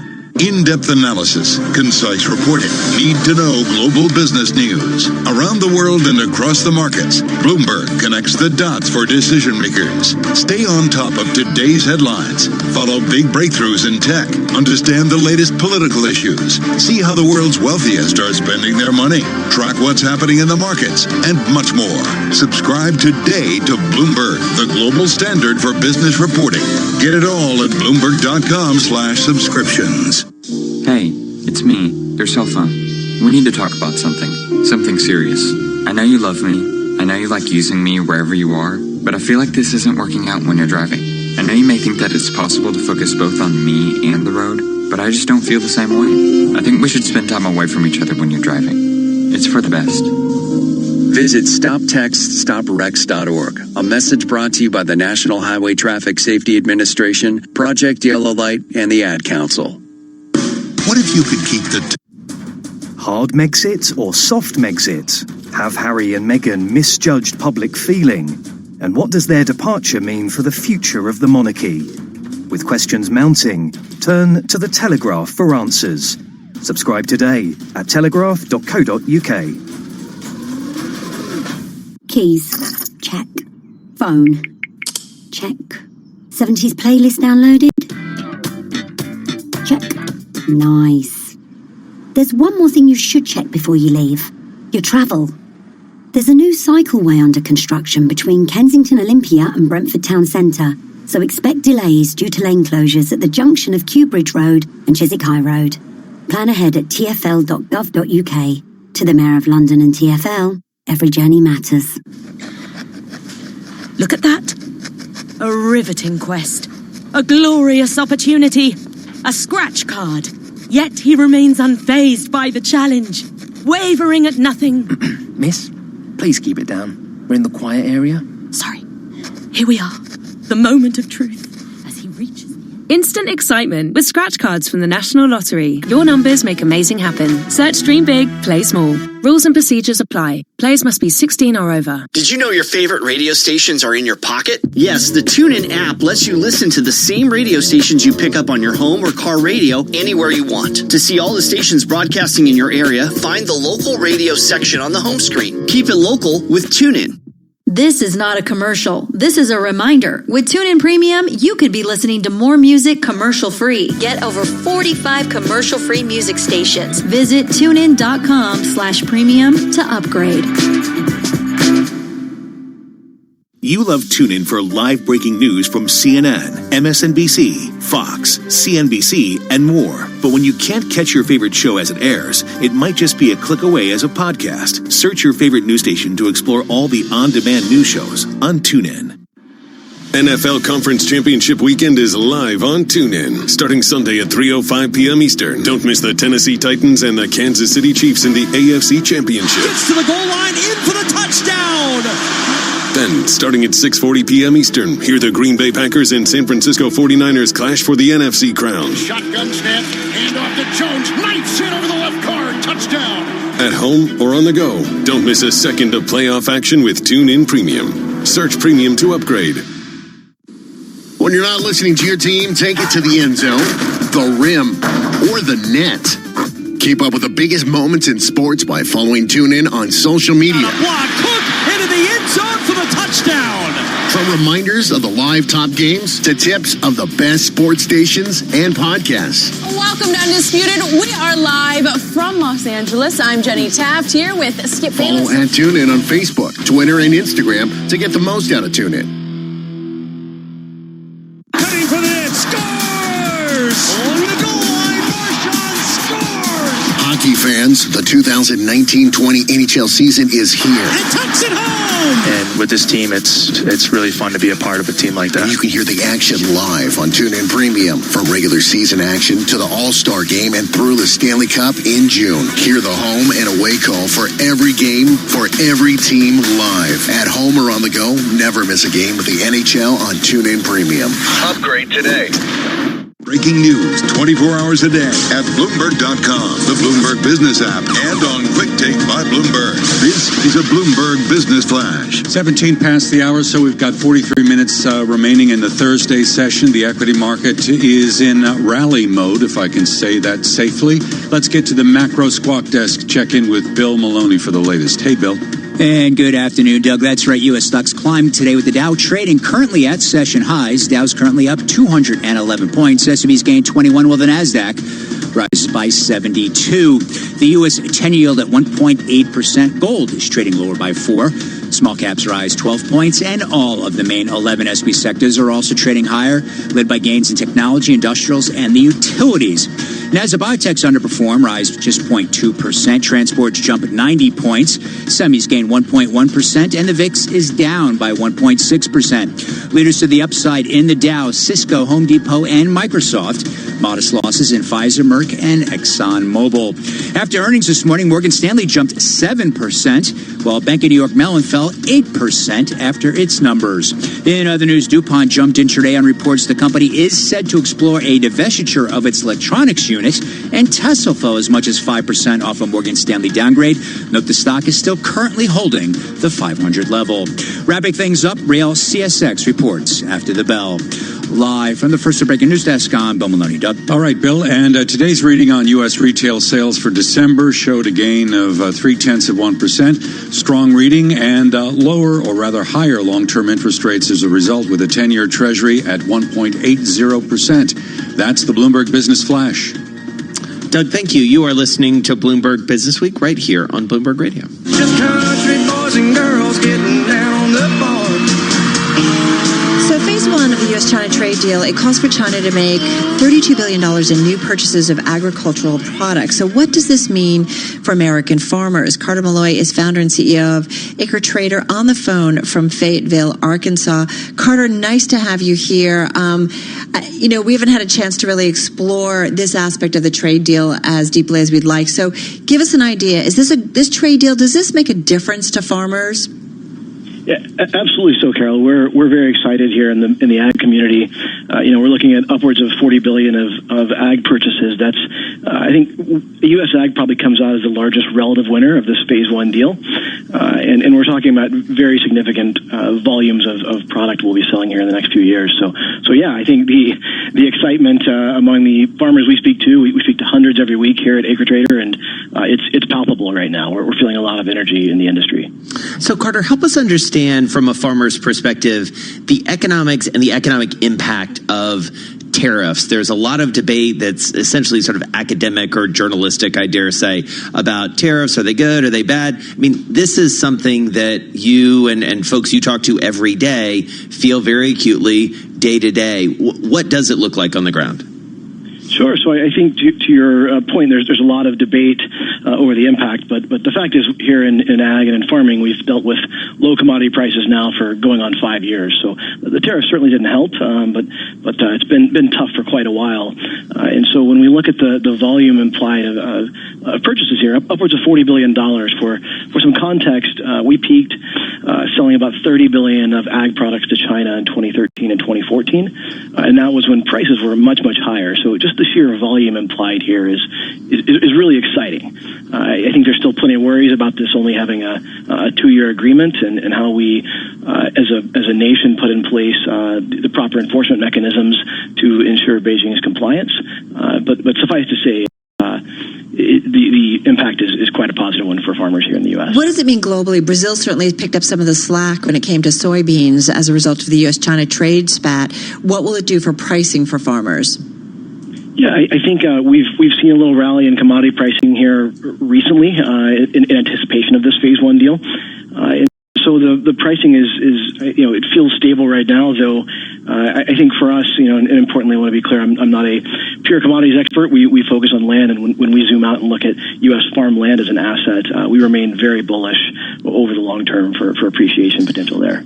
All right, so tell us about your business, because I feel like that's a really interesting economic indicator in its own right, sort of investing in farmland. Help us understand what you do, who your customers are, and how business is going. Absolutely. So Acre Trader is an online investment company, so you can go on and create an account in just minutes and begin investing in high-quality U.S. farmland.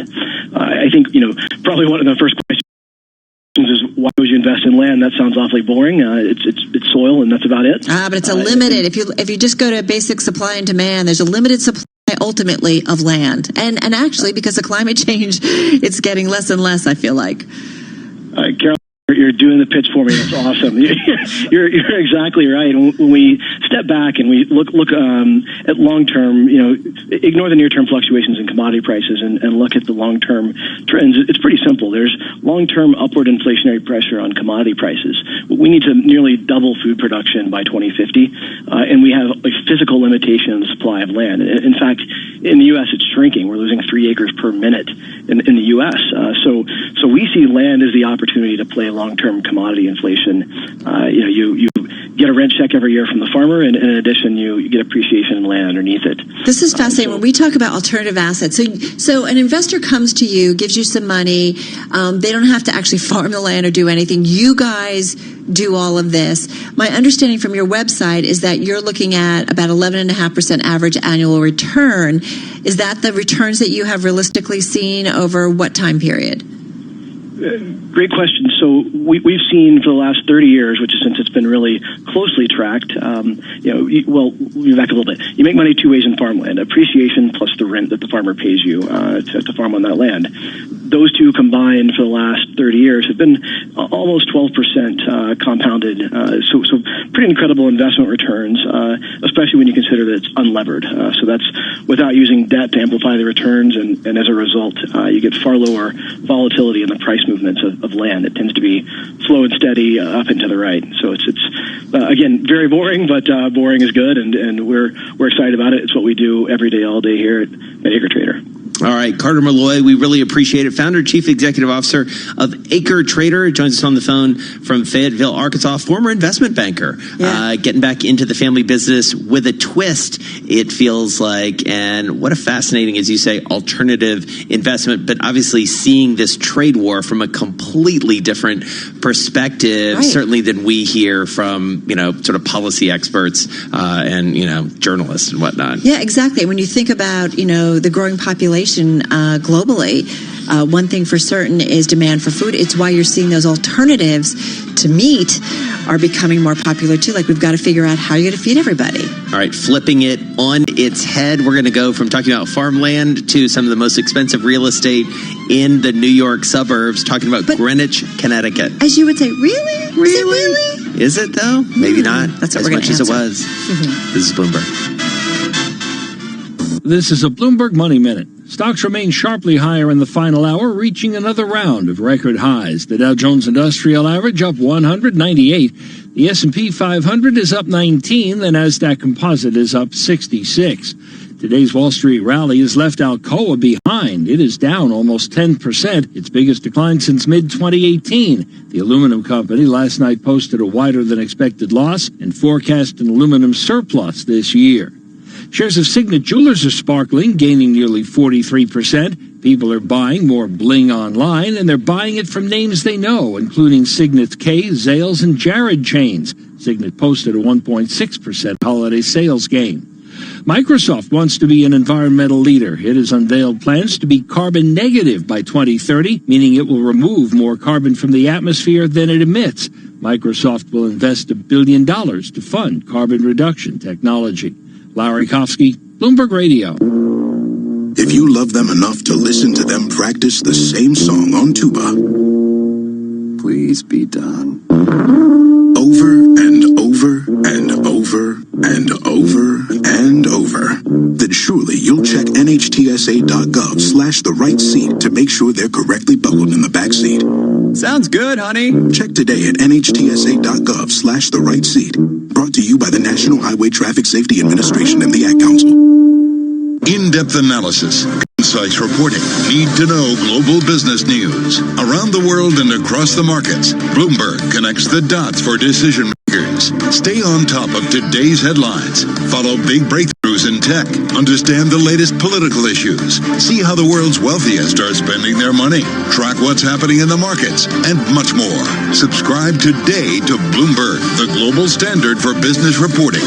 Get it all at Bloomberg.com/subscriptions. The market's in focus. The NBA is on TuneIn Premium. Each week, TuneIn picks an NBA game you just can't miss. LeBron James, Anthony Davis, and the Lakers are in Houston to take on James Harden, Russell Westbrook, and the Rockets. LeBron turned the corner! Slam dunk LeBron! Harden steps left. He shoots for three, and that goes in. This Saturday, the Los Angeles Lakers are at the Houston Rockets. Tip-off is at 8:30 p.m. Eastern. Search NBA to follow your favorite NBA team today. Down the middle of the 10, got to the 5, tumbles in, touchdown. TuneIn has your NFL playoffs live all weekend. So when you're running to the store or stuck in traffic, TuneIn has you covered. Puts his head down, crashes and spins and dives. Touchdown! Search NFL and get prepared for the action. Touchdown! When you're not listening to your team, take it to the end zone, the rim, or the net. Keep up with the biggest moments in sports by following TuneIn on social media. Block, Cook into the end zone for the touchdown. From reminders of the live top games to tips of the best sports stations and podcasts. Welcome to Undisputed. We are live from Los Angeles. I'm Jenny Taft here with Skip Follow and tune in on Facebook, Twitter, and Instagram to get the most out of TuneIn. On this week's On the Media, tips and tricks for how to inoculate yourself against war propaganda. If you watch Fox News, you'll see what can be fairly characterized as war lust. I shouldn't even say Fox News alone because it does permeate everywhere. And you really got to watch out for that. War themes and memes on this week's On the Media from WNYC. Listen to the On the Media podcast from WNYC Studios on TuneIn today. Like what you're listening to? Want to make getting back to it easier? Use the favorite button to keep track of the stations and podcasts you love on TuneIn. Just tap or click the heart icon to add it to your favorites. Then find all your go-to audio under the Favorites tab. Pretty easy, right?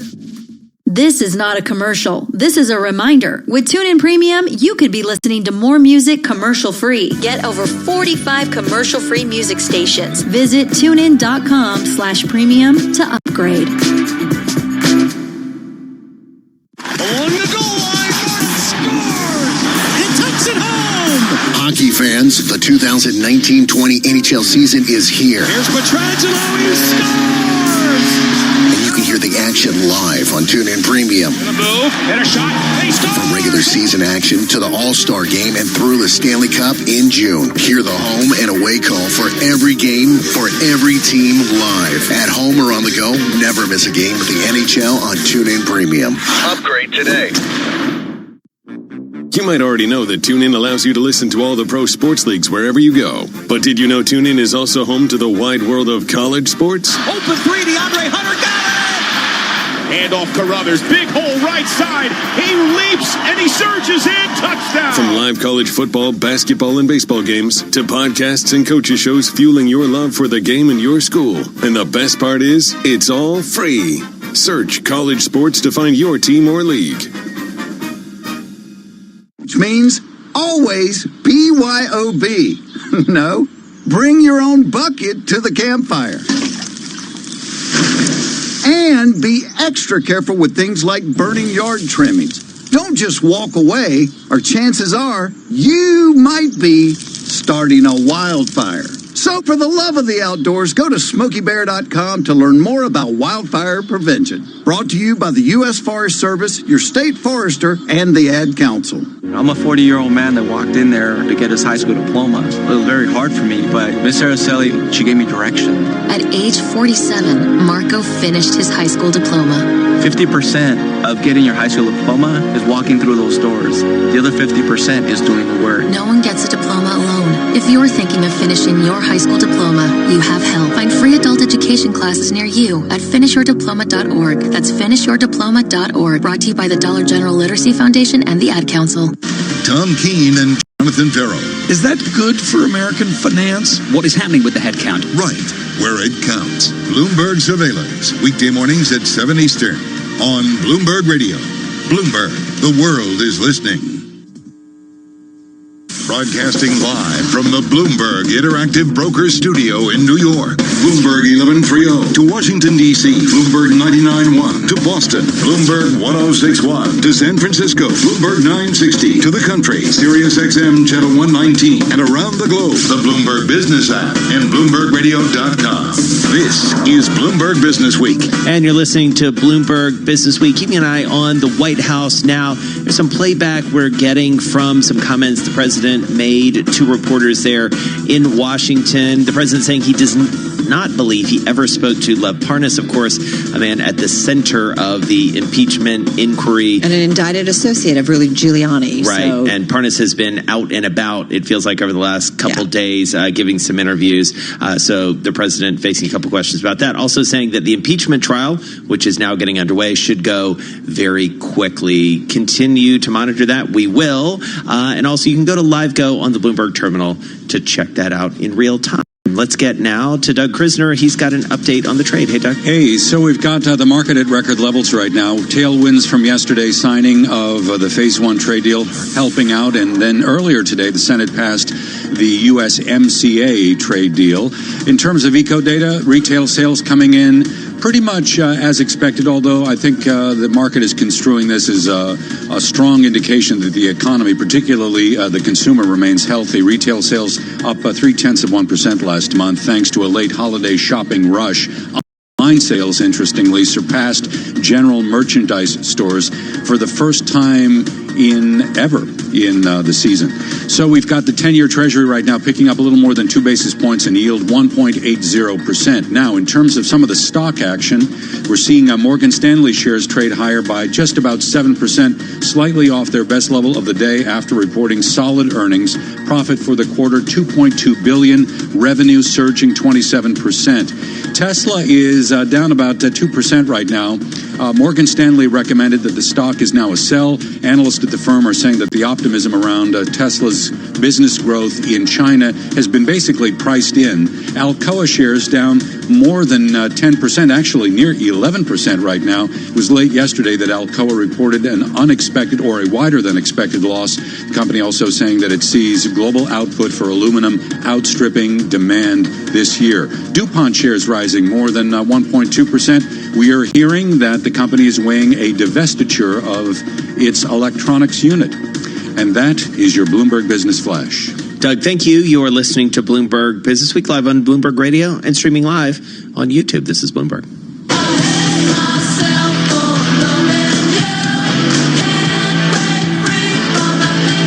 Oh my gosh. Yeah, you got to go to YouTube right now and just look at Dave and Jason just bopping their heads on this. Who is this? Joan Jett? Absolutely. Oh, nice. Well done. Dave Wilson. She is in the Rock and Roll Hall of Fame last I checked. Come on. Really cool. All right, so Joan Jett, her song, Chart of the Day. What do you got? Think about it. If you're an energy analyst these days, that's got to be your theme song. And I say that, it started out yesterday. I ran across this chart on Twitter from Strategas, Jason Trennet's firm, where he went through the 11 main industry groups in the S&P 500 and just showed the percentages of buy, hold, and sell ratings among the component stocks. And I figured, well, they used another source besides the Bloomberg terminal. It's like, we could do this with Bloomberg data, and sure enough, we could. And what's interesting is, indeed, 63% or so of the ratings on companies in the S&P 500 Energy Index are buys, and that's the highest percentage among those 11 main industry groups. And just think about that relative to how energy stocks have actually performed. The chart shows, 12-month percentage changes. You got the energy index down 1.7% on that basis through yesterday. The S&P 500 rose 26%. Right. And it's really been left behind, that whole energy group has in relative terms.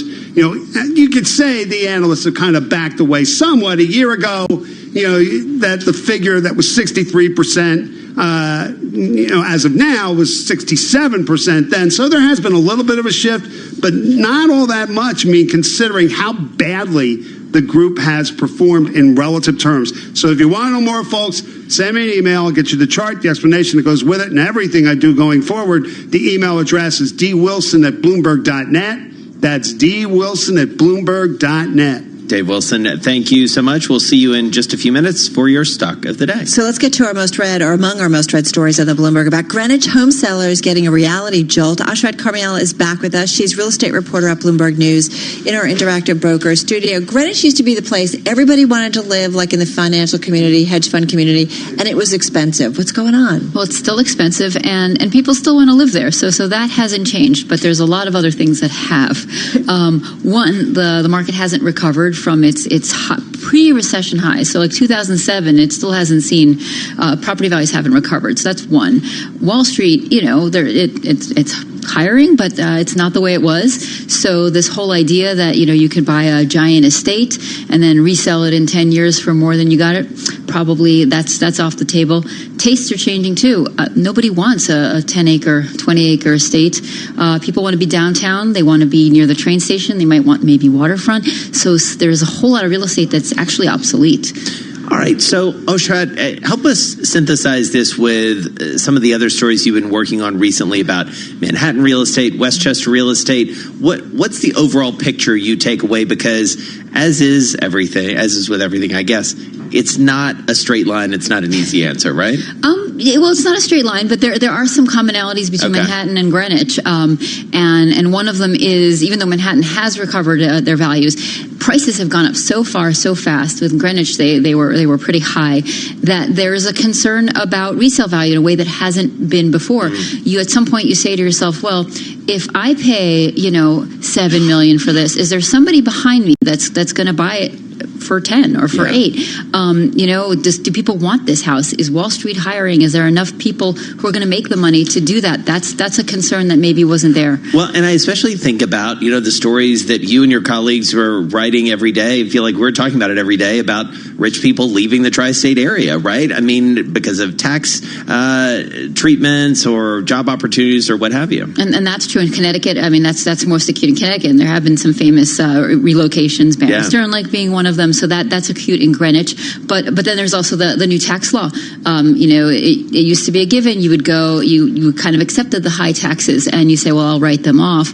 That's no longer a given. So that's a major because of the SALT cap, right? Because of the SALT cap. So you've taken away an incentive to own a home or to buy a home that's large and with a high tax bill. But what's interesting is you talk about, or this story talks about from Douglas Elliman, the average discount from the last asking price was 9.6%. So you're talking about 10% reductions. From the last asking price. From the last asking price. So that usually presumes that there were a couple before that. Yeah. Wow. Really interesting. All right. Well, not surprisingly, one of the most read. We know our audience. Oshrat knows them even better than we do, and we know we love to read. They love to read these stories. Oshrat Carmiel is real estate reporter for Bloomberg here in our Bloomberg Interactive Brokers studio. Coming up, the drive to the close. Exactly. Another record? Another day, another record? Let's We still there? We've been, holding on to gains. Let's see just exactly where we are as I bring up the numbers. In fact, we're doing a little bit of an uptick as we get near that closing bell. We'll break down those numbers for you in just a moment. Let's get back to world and national news headlines. Back over to Bob Moon.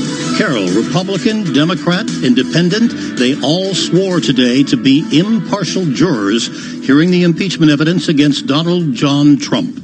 As Bloomberg's Irv Chapman reports, the oath was given en masse by the Chief Justice of the United States, John Roberts. The Chief Justice spoke his first words as he arrived in the Senate chamber. Senators, I attend the Senate in conformity with your notice for the purpose of joining with you for the trial of the President of the United States. He himself was first to take the oath, which he then read to the senators. You will do impartial justice according to the Constitution and laws, so help you God. The Chief Justice, sitting in the presiding officer's chair, followed a script as Majority Leader Mitch McConnell got agreement on a timetable for paperwork. And then the Senate, sitting as court of impeachment, is adjourned until Tuesday, January 21st at 1 p.m. On Capitol Hill, Irv Chapman, Bloomberg Radio. Earlier in the Senate, a rare bipartisan moment. The yeas are 89, the nays are 10. The bill is passed. The U.S.-Mexico-Canada Agreement, or USMCA, is now headed for President Trump's desk. The trade deal updates the 25-year-old North American Free Trade Agreement with measures aimed at bringing manufacturing jobs back to the U.S. and more environmental and labor protections. The New York Mets confirmed today the team has parted company with Carlos Beltran as manager before he oversaw a single game. Beltran, the latest domino to fall in Major League Baseball's sign-stealing scandal over the use of technology to intercept and decode signals used by opponents. Global News 24 hours a day on air and on Quick Take by Bloomberg. I'm Bob Moon. Why has J.D. Power ranked Commonwealth Financial Network #1 in independent advisor satisfaction among financial investment firms for the 6th straight time? We think it comes down to one thing: you. Because it's your input and feedback that keeps us focused on what's most important to you and your clients and continually pushes us to be the best we can be. Maybe that's why we receive top marks in every category of the J.D. Power 2019 Advisor Satisfaction Survey. They named us #1 in client support, #1 in firm leadership, #1 in operational support, #1 in compensation, #1 in professional development support, and #1 in technology support. Ready to partner with the best? Call Commonwealth at 866-462-3638 or visit commonwealth.com and feel the power. Member FINRA, a registered investment advisor. For 2019 J.D. Power award information, visit jdpower.com/award. 25 years ago, NJIT graduate Dick Sweeney co-founded Keurig Green Mountain, a company whose incredible innovations changed the way the world brews a cup of coffee. Today, he lectures widely on business leadership and is a strong advocate for NJIT's work to combine business education with the power of STEM. NJIT is definitely fostering the innovative thinking for budding entrepreneurs simply because that's the world we live in. NJIT is producing students that have been trained, educated, and given the business acumen to be a contributor to a company. The distinct mission is to develop great STEM scholars. The attributes I've always looked for in team members are heart, smarts, guts, and luck. So we want people with passion, intelligence, courage, and never discount luck. The student coming out of NJIT has experienced all of that. NJIT, New Jersey Institute of Technology. Learn more at njit.edu. Are you interested in a challenging... On this week's On the Media, tips and tricks for how to inoculate yourself against war propaganda. If you watch Fox News, you'll see what can be fairly characterized as war lust. I shouldn't even say Fox News alone because it does permeate everywhere. And you really got to watch out for that. War themes and memes on this week's On the Media from WNYC. Listen to the On the Media podcast from WNYC Studios on TuneIn today. Start hearing more of what you want. Upgrade to TuneIn Premium and get over 45 commercial-free music stations, live commercial-free news, and every live NFL, MLB, NBA, and NHL game. Visit TuneIn.com/premium to upgrade. Pascal gobbles up the rebound and slams it down. Get your favorite NBA team right here on TuneIn. A step back, deep three is up and in. Search NBA on TuneIn and hear all the action. The NBA lives on TuneIn. You might already know that TuneIn allows you to listen to all the pro sports leagues wherever you go. But did you know TuneIn is also home to the wide world of college sports? Open three, DeAndre Hunter got it! Handoff Carruthers, big hole right side. He leaps and he surges in, touchdown! From live college football, basketball, and baseball games to podcasts and coaches shows fueling your love for the game in your school. And the best part is, it's all free. Search college sports to find your team or league. The puck drops. 12 players face off to win. The suspense is pure torture, but you wouldn't miss this for the world. TuneIn brings you every minute of the NHL season. Listen live to hockey when it matters most on TuneIn. Want to hear about the latest and greatest things to listen to on TuneIn? For reminders of the biggest live sports games, debates, and breaking news stories, follow @TuneIn on Facebook, Twitter, and Instagram to stay connected with the audio that matters to you. Puts his head down, crashes, and the snap is good. The hold is good. The kick is on its way. It is good! Did you know all weekend long the NFL playoffs are on TuneIn? In for the touchdown! Search NFL to never miss a moment of the action. In case you didn't know, TuneIn lets you listen to the same radio stations you pick up on your home or car radio, except you can hear them from anywhere. If you want to find a station from somewhere else in the world, navigate to the By Location section under Browse. Keep exploring with TuneIn. Of services to help you effectively complete your deal, meet your disclosure requirements, and achieve your shareholder communications objectives. Visit our website at commandfinancial.com and learn how we're evolving, not only with the times, but also with your business requirements.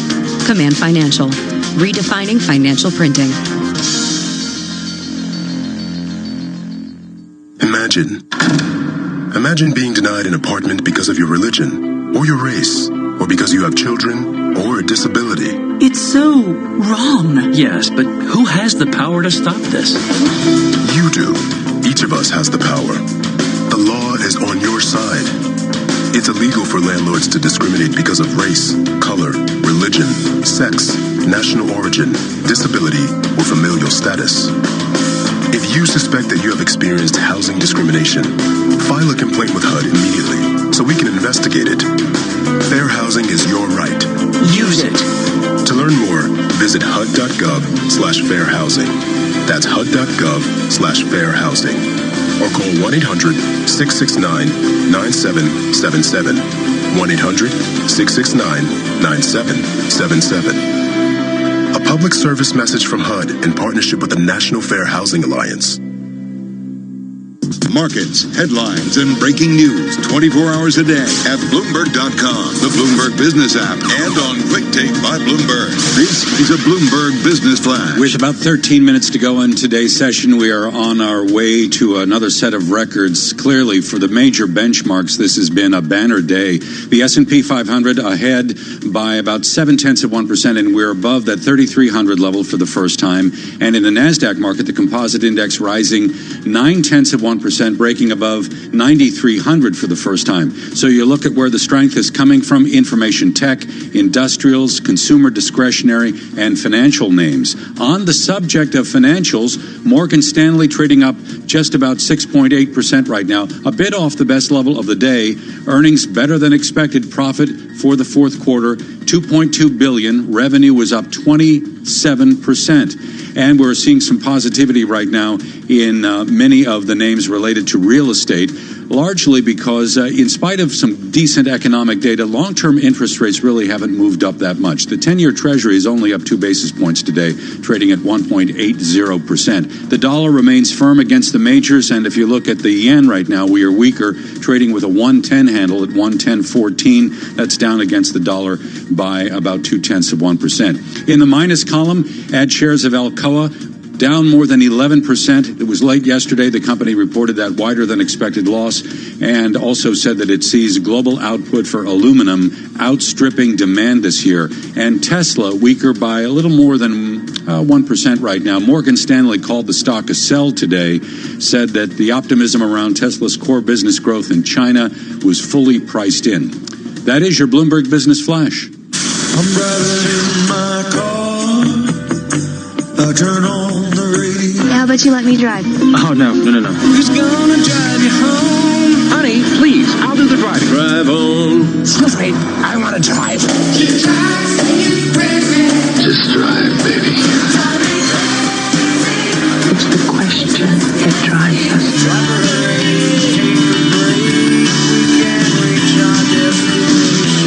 This is the Drive to the Close. That funky music will drive us till the dawn. On Bloomberg Radio.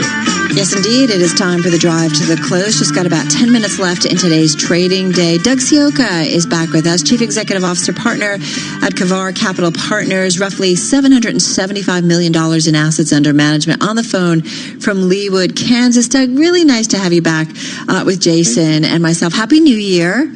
Thank you. Same to you guys. Hey, so interesting day. We've got another rally underway. We've got impeachment proceedings. We've got a China trade deal, at least phase one. I have to say, when I knew you were going to be on, I'm like, I'm going to ask Doug. I mean, there's a lot of farmers in Kansas, right? There are a lot of farmers in Kansas. There sure are. It's still it's the primary industry in our state. So this trade deal, I'm just curious about the conversations you've been hearing in and about town about the trade problems, what kind of problems that created for your state's farmers, and that getting a phase one done, is it a significant, does it have a significant impact on those folks? It really does, Carol. I mean, it's pretty far-reaching ramification. I mean, where we sit in Leawood, Kansas, we're a good bit east of the ag belt. Yeah. But we have a number of clients and pals who are farmers and ranchers, and their reaction has been uniformly constructive based on yesterday's trade deal being signed. China is a very big market for Kansas farmers. In fact, they're our third largest trading partner. So when there was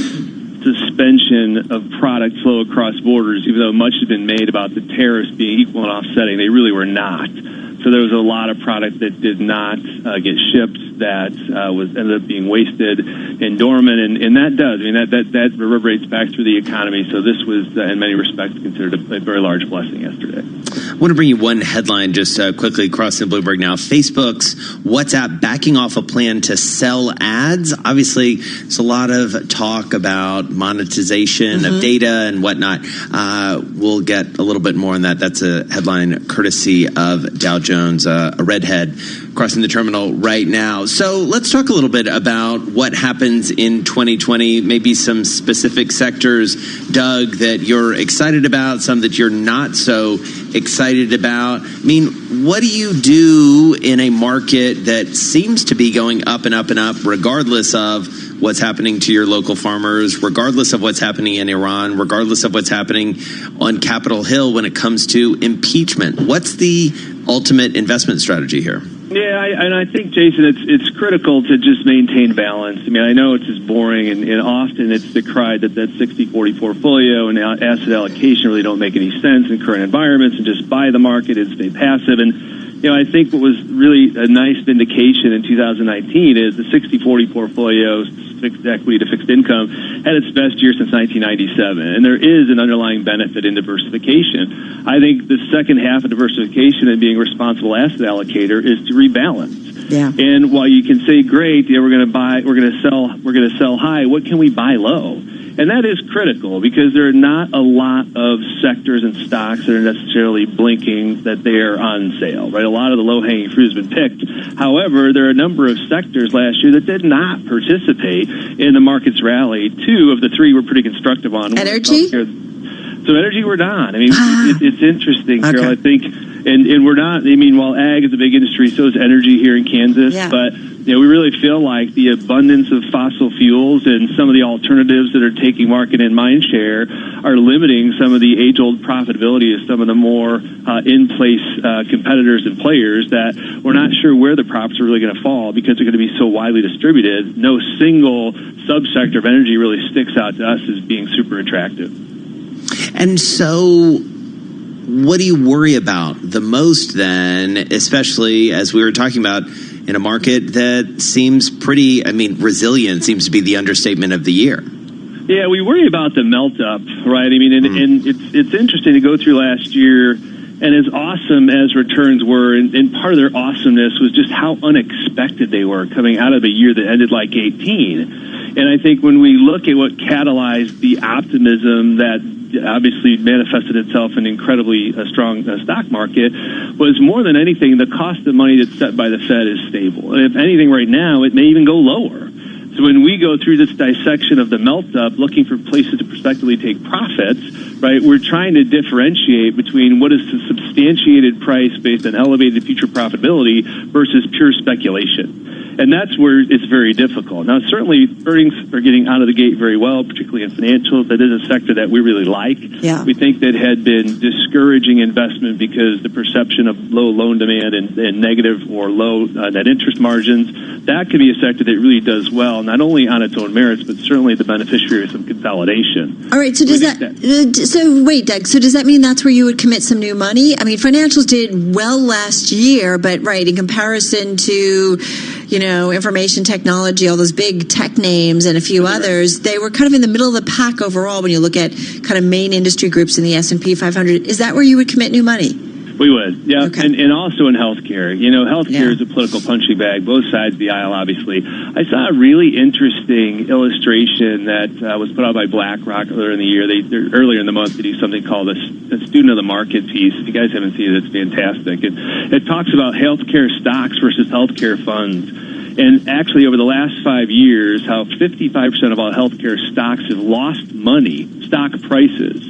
So only 45% have seen appreciation of their stock prices, yet 96% of healthcare funds have made money, right? Have seen a total return in their fund or ETF. Like, to us, that's an interesting weighting bias that's transpired that may leave some opportunities because of a lot of overlooked subsectors in healthcare.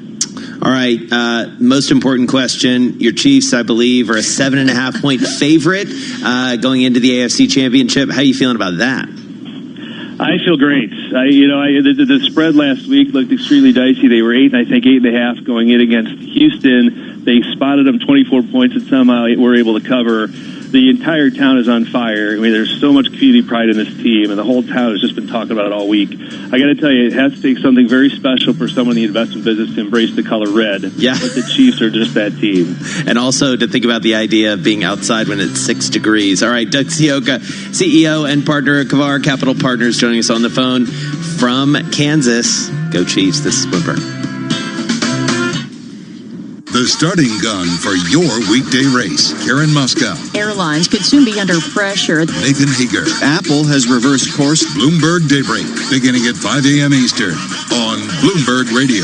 Bloomberg, the world is listening. This is a Bloomberg Pursuits look at luxury. Louisiana State University may have beat Clemson, but the real winner may be LSU quarterback Joe Burrow.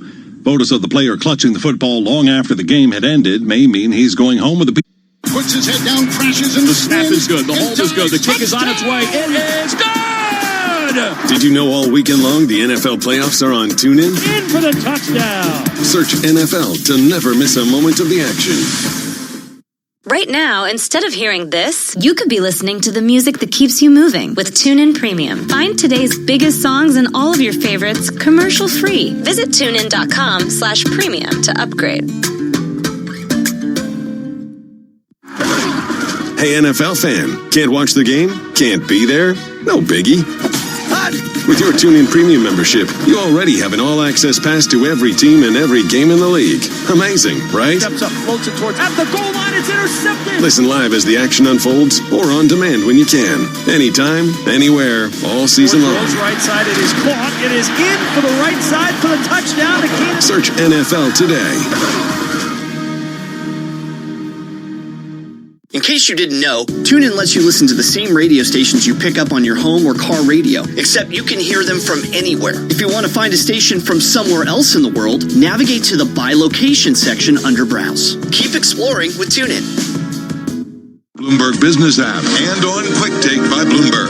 This is Bloomberg Radio.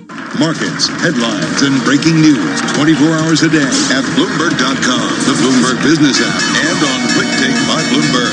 This is a Bloomberg Business Flash. That is the sound of the closing bell for this Thursday, January 16th. Records across the board for the major U.S. equity benchmarks, the S&P and the NASDAQ, each up above. In the case of the S&P, 3,300 for the first time, and in the case of the NASDAQ Composite, above 9,300 for the first time. The Dow has a gain on the day of more than 0.9%, 29,298. A lot of things at foot here, not the least of which optimism on the trade front. We had yesterday, of course, the signing of the Phase 1 trade deal between the U.S. and China. Today, the Senate passed President Trump's trade accord with Mexico and Canada. Add to that some decent U.S. retail sales data. We were up in the month of December by 0.3%. Online sales surpassing general merchandise sales in the kind of the brick and mortar space for the first time ever. And then earnings from Morgan Stanley, we had numbers, profit $2.2 billion, stock up more than 6.5% on the day, finishing just off the best level of the session. So information tech out in front along with industrial and consumer discretionary shares. DuPont shares rising by more than 1% today. We are hearing that the company is weighing divestiture of its electronics unit. Pinterest shares were up by more than 5% today. Fair amount of optimism about user data. Earlier in the week, the research firm eMarketer said Pinterest has surpassed Snapchat to become the third largest U.S. social media platform. In the minus column, Alcoa shares down nearly 12%. It was late yesterday. We were talking about a wider than expected loss for the last quarter. Also indications from Alcoa's point of view that global output of aluminum will outstrip demand this year. And Tesla falling just about 1% today after Morgan Stanley recommended selling the stock, firm saying that optimism around Tesla's core business in China has been fully priced in. 10-year Treasury, last quoted with a yield of 1.80%. And that is your Bloomberg Business Flash.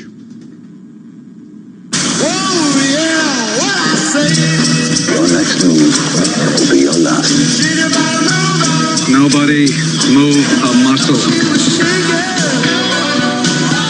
Damn, Sippy, you got to move. And I'm moving on from town to town. Time is money. Let's go. Come on, move it. Shake it up. Shake it up. Bloomberg Business Week, Movers and Shakers with Carol Mazur and Jason Kelly on Bloomberg Radio. All right, it's time to take a look at some of the stocks on the move. It's been a busy day, man, and just a few things coming here as we head into that final few minutes of trading. As Doug mentioned, the numbers, the major equity averages pretty much at their highs of the session. What does it mean for the S&P 500? Record closes there on those equity averages, as Doug mentioned. 446 names in the S&P 500, 59 lower. So, Jason, when we talk about, we look for a market rally that's broad-based, well, this was a broad-based rally. So most most of the names in the S&P enjoying gains in today's session. A couple of headlines, though, as we got to that closing bell. First of all, Japan widening the lead on China as the top foreign holder of U.S. Treasuries. And then Alphabet's market valuation hitting $1 trillion for the first time. Every time I do that DES page on the Bloomberg and I see that. So Google's there, Apple's there. I checked Amazon. They're not there. Is it Netflix that was another one? Microsoft, I believe. Microsoft. Yeah. Netflix, of course, is not at it there. But Apple is like 1.3 trillion at this Microsoft's almost 1.26. It is 1.267. I mean, it's kind of fascinating to see this. I remember when they were sort of flirting with it for a while, and then obviously this run that both of those names have been on. And interesting to see Google caught up in that as well. Up another 0.9% in today's session, but enough to be that 1 trillion mark. There we have it. We are living in a different market environment, that's for sure. A couple sort of banking asset management names, and at the top of the winners and losers, Morgan Stanley.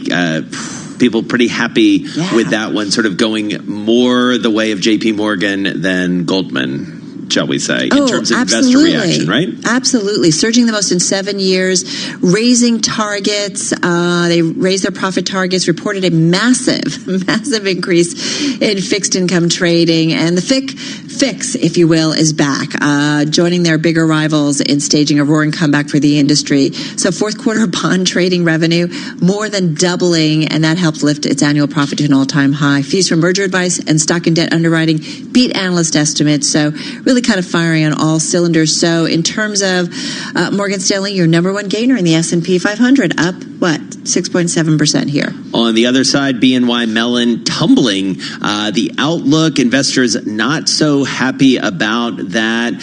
At this point in the quarter, I'm quoting here, both interest-bearing and non-interest-bearing deposit volumes are lower than the elevated level in the summer. We expect that the yield on our securities portfolio will continue to grind down with lower reinvestment yields. If ever you're using the phrase grind down an earnings call, that's usually not a positive sign. Yeah, it's like, okay. Let's talk about Fox, because Fox Corporation, that stock was your number two gainer in the S&P 500, up 4.33%. UBS raising their target on Fox to 38 from 35, maintaining, though, their neutral rating. So a little bit of What's a bump. What's strange is it's beyond 38 at this point, right?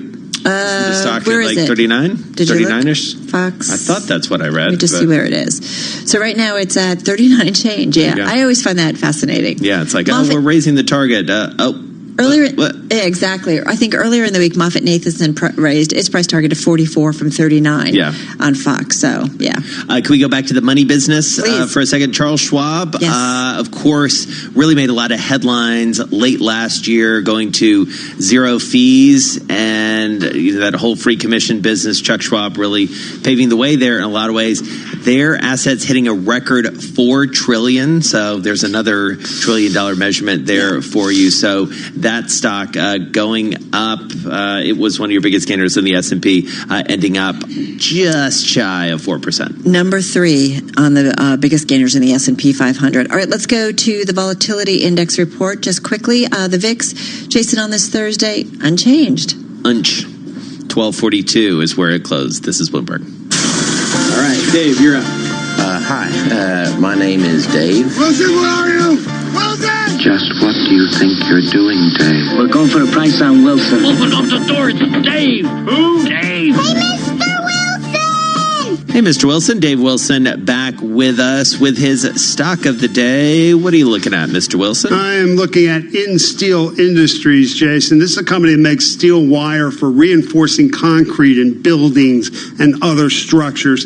The company traces its history back to 1953 when founder Howard Woltz bought a concrete plant in North Carolina. Now, Insteel has been publicly traded since 1985. The ticker is 3 I's and an N. That's IIIN.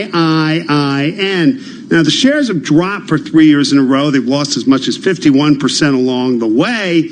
Imports from China and elsewhere have hurt the company's business. Now, Insteel made back some of those losses today, thanks to well-received results for the fiscal third quarter. The company had an adjusted profit of 3 cents a share, not the 14-cent loss expected by Sidoti, the only firm to give an estimate in a Bloomberg survey. And I should point out beyond that, InSteel said in a statement that favorable conditions among customers were a plus, though import-related issues persisted. Average selling prices fell 3.4% from a year ago. We are talking about the fiscal first quarter for this company. Apologies on that one.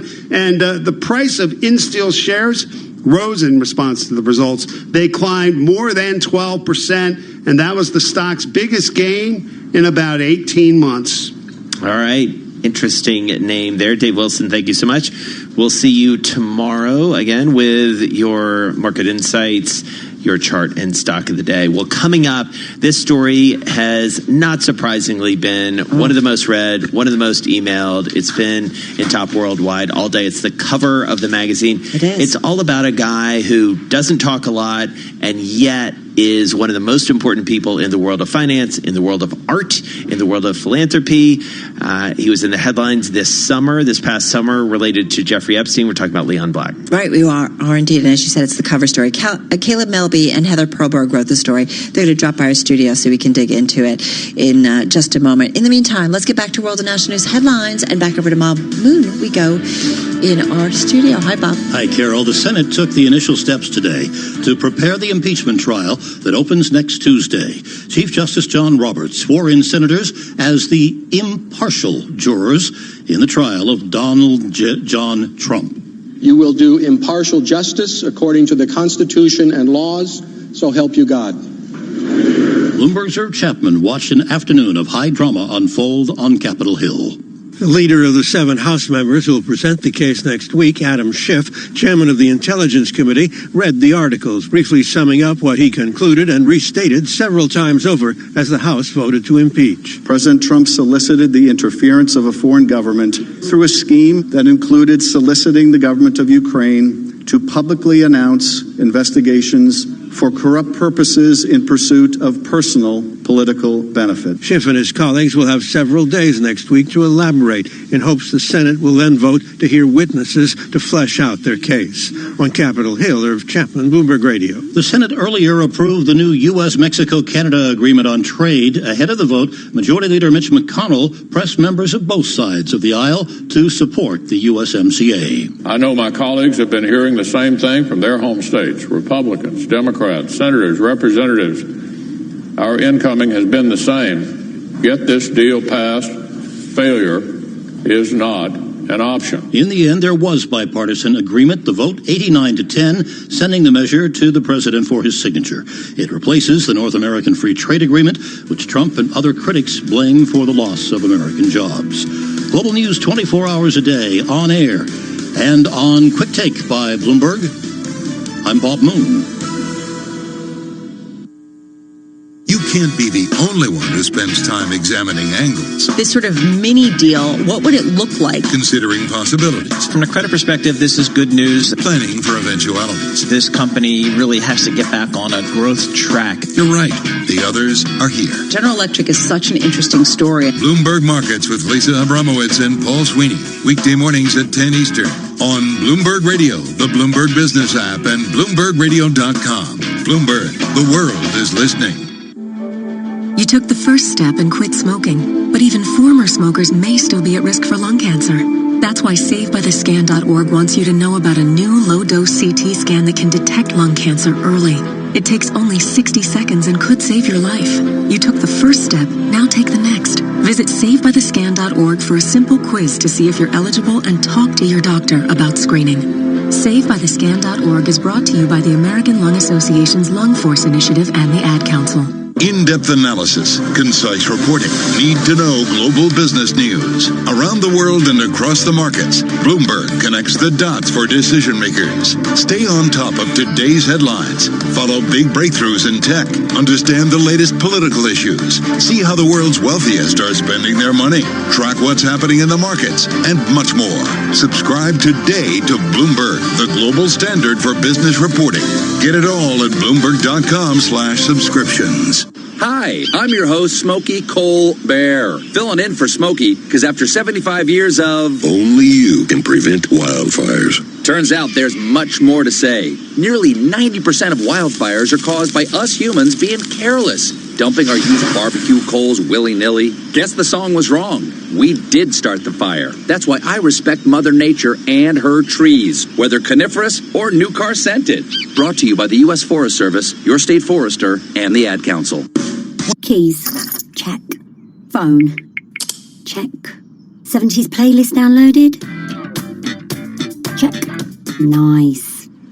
There's one more thing you should check before you leave. Your travel. There's a new cycleway under construction between Kensington Olympia and Brentford Town Centre, so expect delays due to lane closures at the junction of Kew Bridge Road and Chiswick High Road.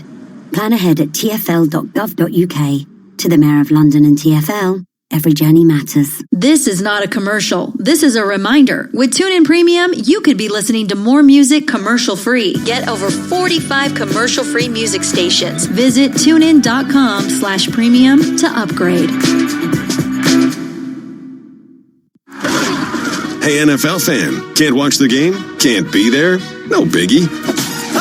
With your TuneIn Premium membership, you already have an all-access pass to every team and every game in the league. Amazing, right? Steps up, floats it towards, at the goal line, it's intercepted! Listen live as the action unfolds or on demand when you can. Anytime, anywhere, all season long. Right side, it is caught, it is in for the right side for the touchdown. Search NFL today. You love TuneIn for live breaking news from CNN, MSNBC, Fox, CNBC, and more. But when you can't catch your favorite show as it airs, it might just be a click away as a podcast. Search your favorite news station to explore all the on-demand news shows on TuneIn. In case you didn't know, TuneIn lets you listen to the same radio stations you pick up on your home or car radio, except you can hear them from anywhere. If you want to find a station from somewhere else in the world, navigate to the By Location section under Browse. Keep exploring with TuneIn. Want to hear about the latest and greatest things to listen to on TuneIn? For reminders of the biggest live sports games, debates, and breaking news stories, follow @TuneIn on Facebook, Twitter, and Instagram to stay connected with the audio that matters to you. Along the goal line, scores! It takes it home! Hockey fans, the 2019-20 NHL season is here. Here's Pietrangelo, he scores! Hear the action live on TuneIn Premium. Move, hit a shot, from regular season action to the All-Star Game and through the Stanley Cup in June. Hear the home and away call for every game, for every team live. At home or on the go, never miss a game with the NHL on TuneIn Premium. Upgrade today. Puts his head down, crashes in the snap is good, the hold is good, the kick is on its way, it is good! Did you know all weekend long the NFL playoffs are on TuneIn? In for the touchdown! Search NFL to never miss a moment of the action. The NBA is on TuneIn Premium. Each week, TuneIn picks an NBA game you just can't miss. LeBron James, Anthony Davis, and the Lakers are in Houston to take on James Harden, Russell Westbrook, and the Rockets. LeBron turned the corner! Slam dunk LeBron! Harden steps left, he shoots for three, and that goes in. This Saturday, the Los Angeles Lakers are at the Houston Rockets. Tip-off is at 8:30 p.m. Eastern. Search NBA to follow your favorite NBA team today. Text EXPLORE to 64,000 and start your first lesson in the language of your choice for free. Download the Babbel app or text EXPLORE to 64,000 and try it for free. Text EXPLORE to 64,000. Are you interested in a challenging and exciting career? One where you can be part of solving complex challenges across industries and geographies.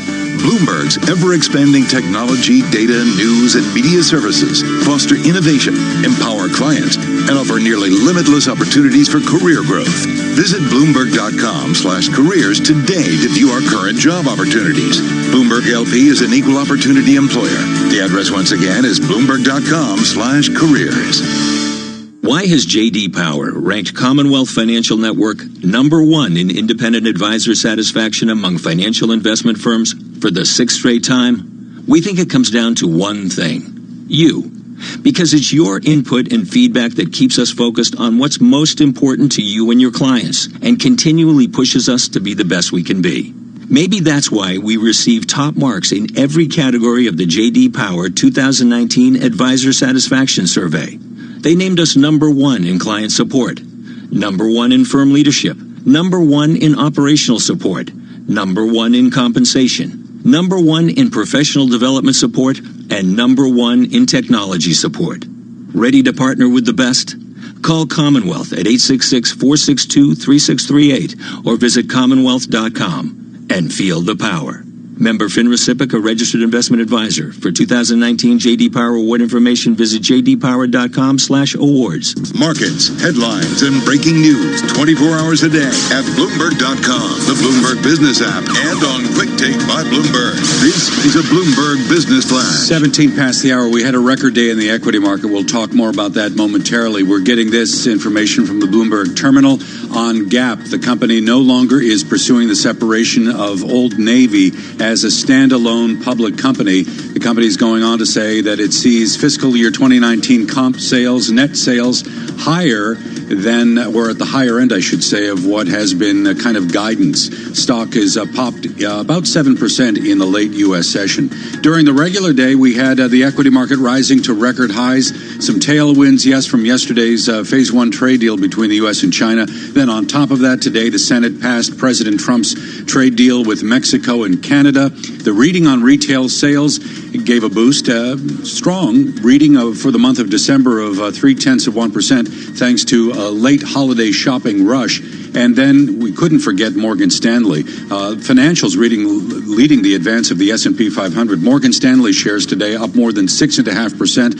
Profit for the fourth quarter, $2.2 billion on a surge in revenue of 27%. S&P 500 above 3,300 for the first time today with a gain of 0.8%, and the NASDAQ Composite climbing above 9,300 today for the first time with a gain of 1%. In terms of the bond market, U.S. 10-year Treasury last quoted in New York at a yield of 1.80%. So we were up a little more than 2 basis points on the day. The dollar firm against the majors with the Bloomberg Dollar Spot Index rising 0.1%. That is your Bloomberg Business Flash. Doug, thank you so much. You are listening to Bloomberg Business Week right here on Bloomberg Radio.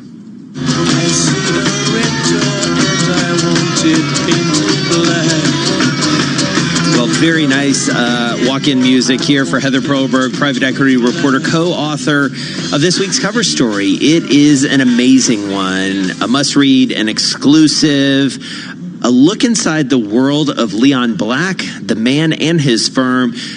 Black, of course, the founder of Apollo Global Management, one of the biggest private equity firms in the world. He himself incredibly influential, not only in the world of finance, but in the world of philanthropy and art and much more. Heather joins us from our 99.1 studio in D.C. Heather, congrats on the story. It's a phenomenal read.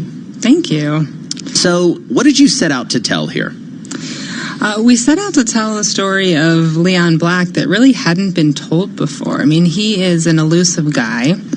He's wealthy and powerful and the head of one of the largest firms, but still not a Steve Schwartzman, not a David Rubenstein. He really does kind of stay out of the spotlight. So we were looking to tell a story about who he is and how he became who he is. I gotta say, Heather, I love the first line of the story. The most feared man in the most aggressive realm of finance, and that he wants to know why he's misunderstood. First of all, he wants to know why he's misunderstood, and he's asking you guys, because you actually sat down in a conversation. This is something he does not do.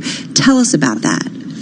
Sure. Well, it certainly took a lot to even get to that point. I'm sure you can imagine. Mm-hmm. But we were there in his office, surrounded by 9th century Khmer statues. He's a huge art guy. Amazing view of Central Park. And he was telling us that he feels like his business is grossly misunderstood, that it's not risky at all. And in a lot of ways, considering how much money he makes for investors, he's right.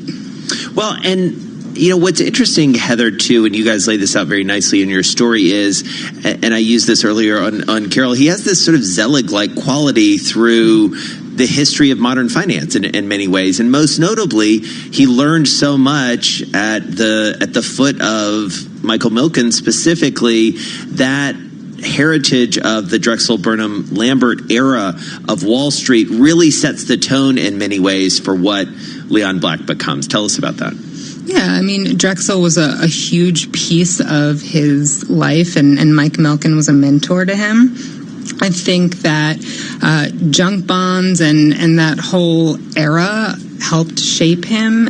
He also felt never really accepted by the other white shoe Wall Street firms and tried to build something at the same time he was trying to prove himself. What I love, and this is Bloomberg News at its best, because Caleb Melby was on a phone call. He's busy. Heather's always busy. You guys are unbelievable in terms of the stories that you're doing. I say that because Caleb, of course, co-writer on the story, just came into the studio because he did just get off a phone call for something else he was working on. Caleb Melby, financial investigations reporter here at Bloomberg News. So we're talking about how, Leon isn't somebody who gives a lot of interviews. What stood out for you, Caleb, in doing this story and what you guys set out to do? Yeah, I think for me, like looking at how many aspects of the economy Leon has touched and throughout time, to see him be part of the group of people that created high yield debt, and then the people who rifled through the companies in the early 90s that went bankrupt from high yield debt, and now expanding into credit, to see the contrast, and for us to be able to dive into an interview with him of like how important he is in the economy while also being like so far removed from the public eye was an exciting opportunity. And Heather, I also want you to help us understand sort of where Black fits into the broader private equity world, because as you say, he's got a different public profile than a Steve Schwartzman, a Henry Kravis, a David Rubenstein. But what's ultimately his legacy at this point to the modern PE business? Credit is their thing. And Athene, they built this huge insurance company that really has become a cash cow for Apollo. Black's the chair of MoMA. I mean, I wouldn't say he's totally removed from the public eye, but he doesn't really have the same interest in speaking about his firm, going on TV, things that the other PE guys do. And Caleb, for you, as someone who looks across even an even broader swath of investment, Wall Street guys, financial investigations and whatnot, what do you think the legacy is? Because one of the things we should mention, he came to prominence a little more last summer because of Jeffrey Epstein. Right. Give us a minute on that, or less. That's 40 right. seconds. Yeah, I mean, this was supposed to be a sort of coronation period for him, right? He's 68, just became chairman of the MoMA, is active in philanthropy now. This is kind of a well-worn path a lot of these guys take at this period in their lives. And then Jeffrey Epstein got rearrested in July and raised all sorts of uncomfortable questions about his financial ties with Leon and also other people across Wall Street as well, people like Glenn Dubin. And yeah, if you think about just, that sort of legacy building and everything else, it came at a bad time. I'm just going to say there's so much in this story. It is the cover story. It is a must read. Just a fantastic investigative and just reporting overall. And rarely, I think, can we say this is the definitive story on someone. Yeah. This to date is the definitive story on this guy, for sure. It's a must read. The cover of this week's Business Week. Heather Perlberg in D.C., Caleb Melby here with us in New York City. You're listening to Bloomberg. This is a Bloomberg Money Minute. Rising trade optimism drove stocks to another round of all-time highs, led by financial and technology shares. The Dow Jones Industrial Average surged 267. The S&P 500 climbed 28. The Nasdaq Composite gained 98. Signs that consumer demand remains strong also provided a boost. The government reported that December retail sales rose 0.3%. Sales excluding autos rose by the most in 5 months. Morgan Stanley was the latest Wall Street bank to post strong fourth-quarter earnings. It wasn't even close, as Morgan Stanley crushed forecast with a 46% profit gain versus last year. It says gains were spread evenly across its businesses. Flying on JetBlue? It'll cost you more to check your bag. The airline has raised the cost by $5 per bag to $35 for the first bag and $45 for the second. The fees are effective starting with tickets purchased today. Larry Kofsky, Bloomberg Radio. My mother was always very active and independent, and she was familiar with her neighborhood. But one day, she stopped at the stop sign for much longer than usual. She wasn't even really sure where she was at. It's important for you to talk to someone about it. I felt so much better after my son told me, Mom, we'll figure it out. When something feels different, it could be Alzheimer's. Now is the time to talk. Visit alz.org/ourstories to learn more. A message from the Alzheimer's Association and the Ad Council. In-depth analysis, concise reporting, need-to-know global business news. Around the world and across the markets, Bloomberg connects the dots for decision makers. Stay on top of today's headlines. Follow big breakthroughs in tech. Understand the latest political issues. See how the world's wealthiest are spending their money. Track what's happening in the markets, and much more. Subscribe today to Bloomberg, the global standard for business reporting. Get it all at Bloomberg.com/subscriptions. From dancing through the streets to the pulsing heartbeat in Brazil, to heading out on a safari in South Africa, or exploring the cultural delights of China. Wherever in the world you want to be, you can get there from your doorstep with KLM Royal Dutch Airlines. Book your dream deal at KLM.com by January 21st and fly via Amsterdam from a choice of 16 UK airports. Make your dream a reality with KLM. When you're not listening to your team, take it to the end zone, the rim, or the net. Keep up with the biggest moments in sports by following TuneIn on social media. Cook into the end zone for the touchdown. From reminders of the live top games to tips of the best sports stations and podcasts. Welcome to Undisputed. We are live from Los Angeles. I'm Jenny Taft here with Skip Bayless. Follow and TuneIn on Facebook, Twitter, and Instagram to get the most out of TuneIn. Start hearing more of what you want. Upgrade to TuneIn Premium and get over 45 commercial-free music stations, live commercial-free news, and every live NFL, MLB, NBA, and NHL game. Visit TuneIn.com/premium to upgrade. NFL Conference Championship Weekend is live on TuneIn, starting Sunday at 3:05 p.m. Eastern. Don't miss the Tennessee Titans and the Kansas City Chiefs in the AFC Championship. Gets to the goal line, in for the touchdown! Then, starting at 6:40 p.m. Eastern, hear the Green Bay Packers and San Francisco 49ers clash for the NFC crown. Shotgun snap, hand off to Jones, knifes it over the left guard, touchdown! At home or on the go, don't miss a second of playoff action with TuneIn Premium. Search Premium to upgrade. You love TuneIn for live breaking news from CNN, MSNBC, Fox, CNBC, and more. But when you can't catch your favorite show as it airs, it might just be a click away as a podcast. Search your favorite news station to explore all the on-demand news shows on TuneIn. In case you didn't know, TuneIn lets you listen to the same radio stations you pick up on your home or car radio, except you can hear them from anywhere. If you want to find a station from somewhere else in the world, navigate to the By Location section under Browse. Keep exploring with TuneIn. The puck drops. 12 players face off to win. The suspense is pure torture, but you wouldn't miss this for the world. TuneIn brings you every minute of the NHL season. Listen live to hockey when it matters most on TuneIn.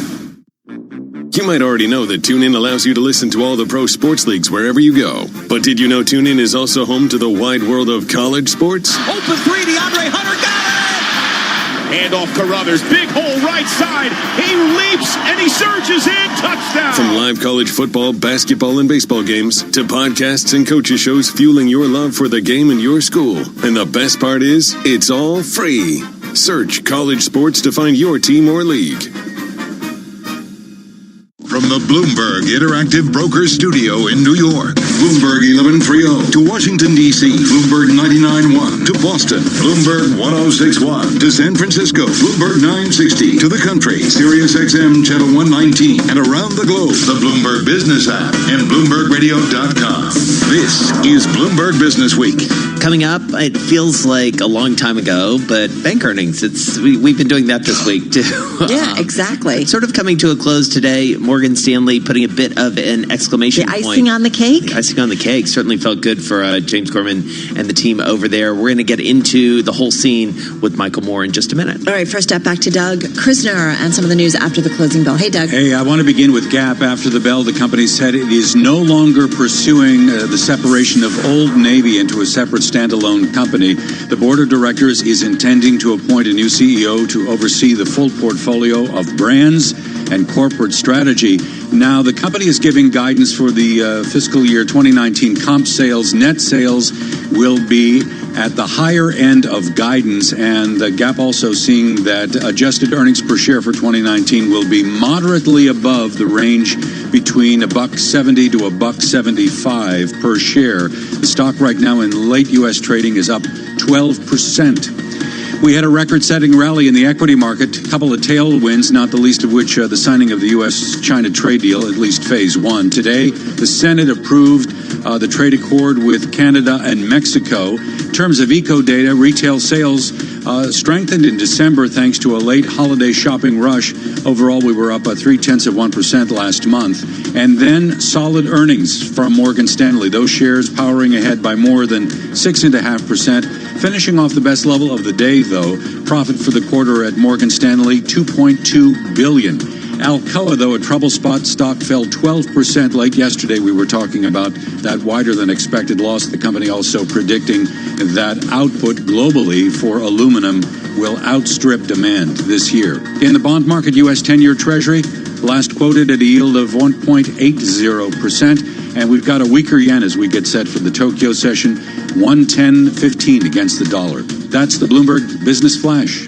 Thanks, Doug. You're listening to Bloomberg Business Week right here on Bloomberg Radio. Right at the top, and that's where you rank. Money who loves better than money in the bank. Some good country music here today on the show. And you know who's got a lot of money in the bank? Morgan Stanley.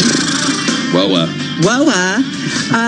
They really completed I love this line in one of our stories, completed a clean sweep by Wall Street banks. Man, they really just hit it out of the park. Michael Moore has been on it all day. He's U.S. finance team leader at Bloomberg in our Bloomberg Interactive Broker Studio in New York. Did I hear you on surveillance this morning? Yes. Yeah, it was pretty early. It was. It's been a long week. It's a big week. It's a big week. This is where you make your money, right? And this is where the banks are making their money for sure. Tell us about Morgan Stanley and what maybe it told us about the rest of the sector. I mean, it was kind of a continuation of a lot of trends we've seen, especially on fixed income trading, that across the board kind of they blew it out of the water in terms of expectations, So a lot of things kind of broke right for banks in the quarter. The question is how much of that carries over into 2020. I think people are still a little cautious on 2020 for the banking sector. I feel like, though, we constantly in the last year, maybe I'm wrong, it's just, we talk about the banks and we're like, oh, yeah, we'll see if it carries over. And then, we get these blockbuster numbers. I mean, not everybody, right? I mean, JP Morgan. Unless you're Wells Fargo. JP Morgan, right? Citi, Morgan Stanley, those were your kind of standouts? Right. Yeah, I think those would be the standouts. And to your point, I think, quarter to quarter, there's a lot of talk about the momentum and then whether the Fed's helping or hurting. Right now it's hurting. Then we get to the end of the year and it's hey. And then you get to the end of the year, in the last 2 years, it's been $120 billion of profit for the 6 banks. Wow. Levels they've never reached before. Yeah. So tell us about, I feel like we're now back to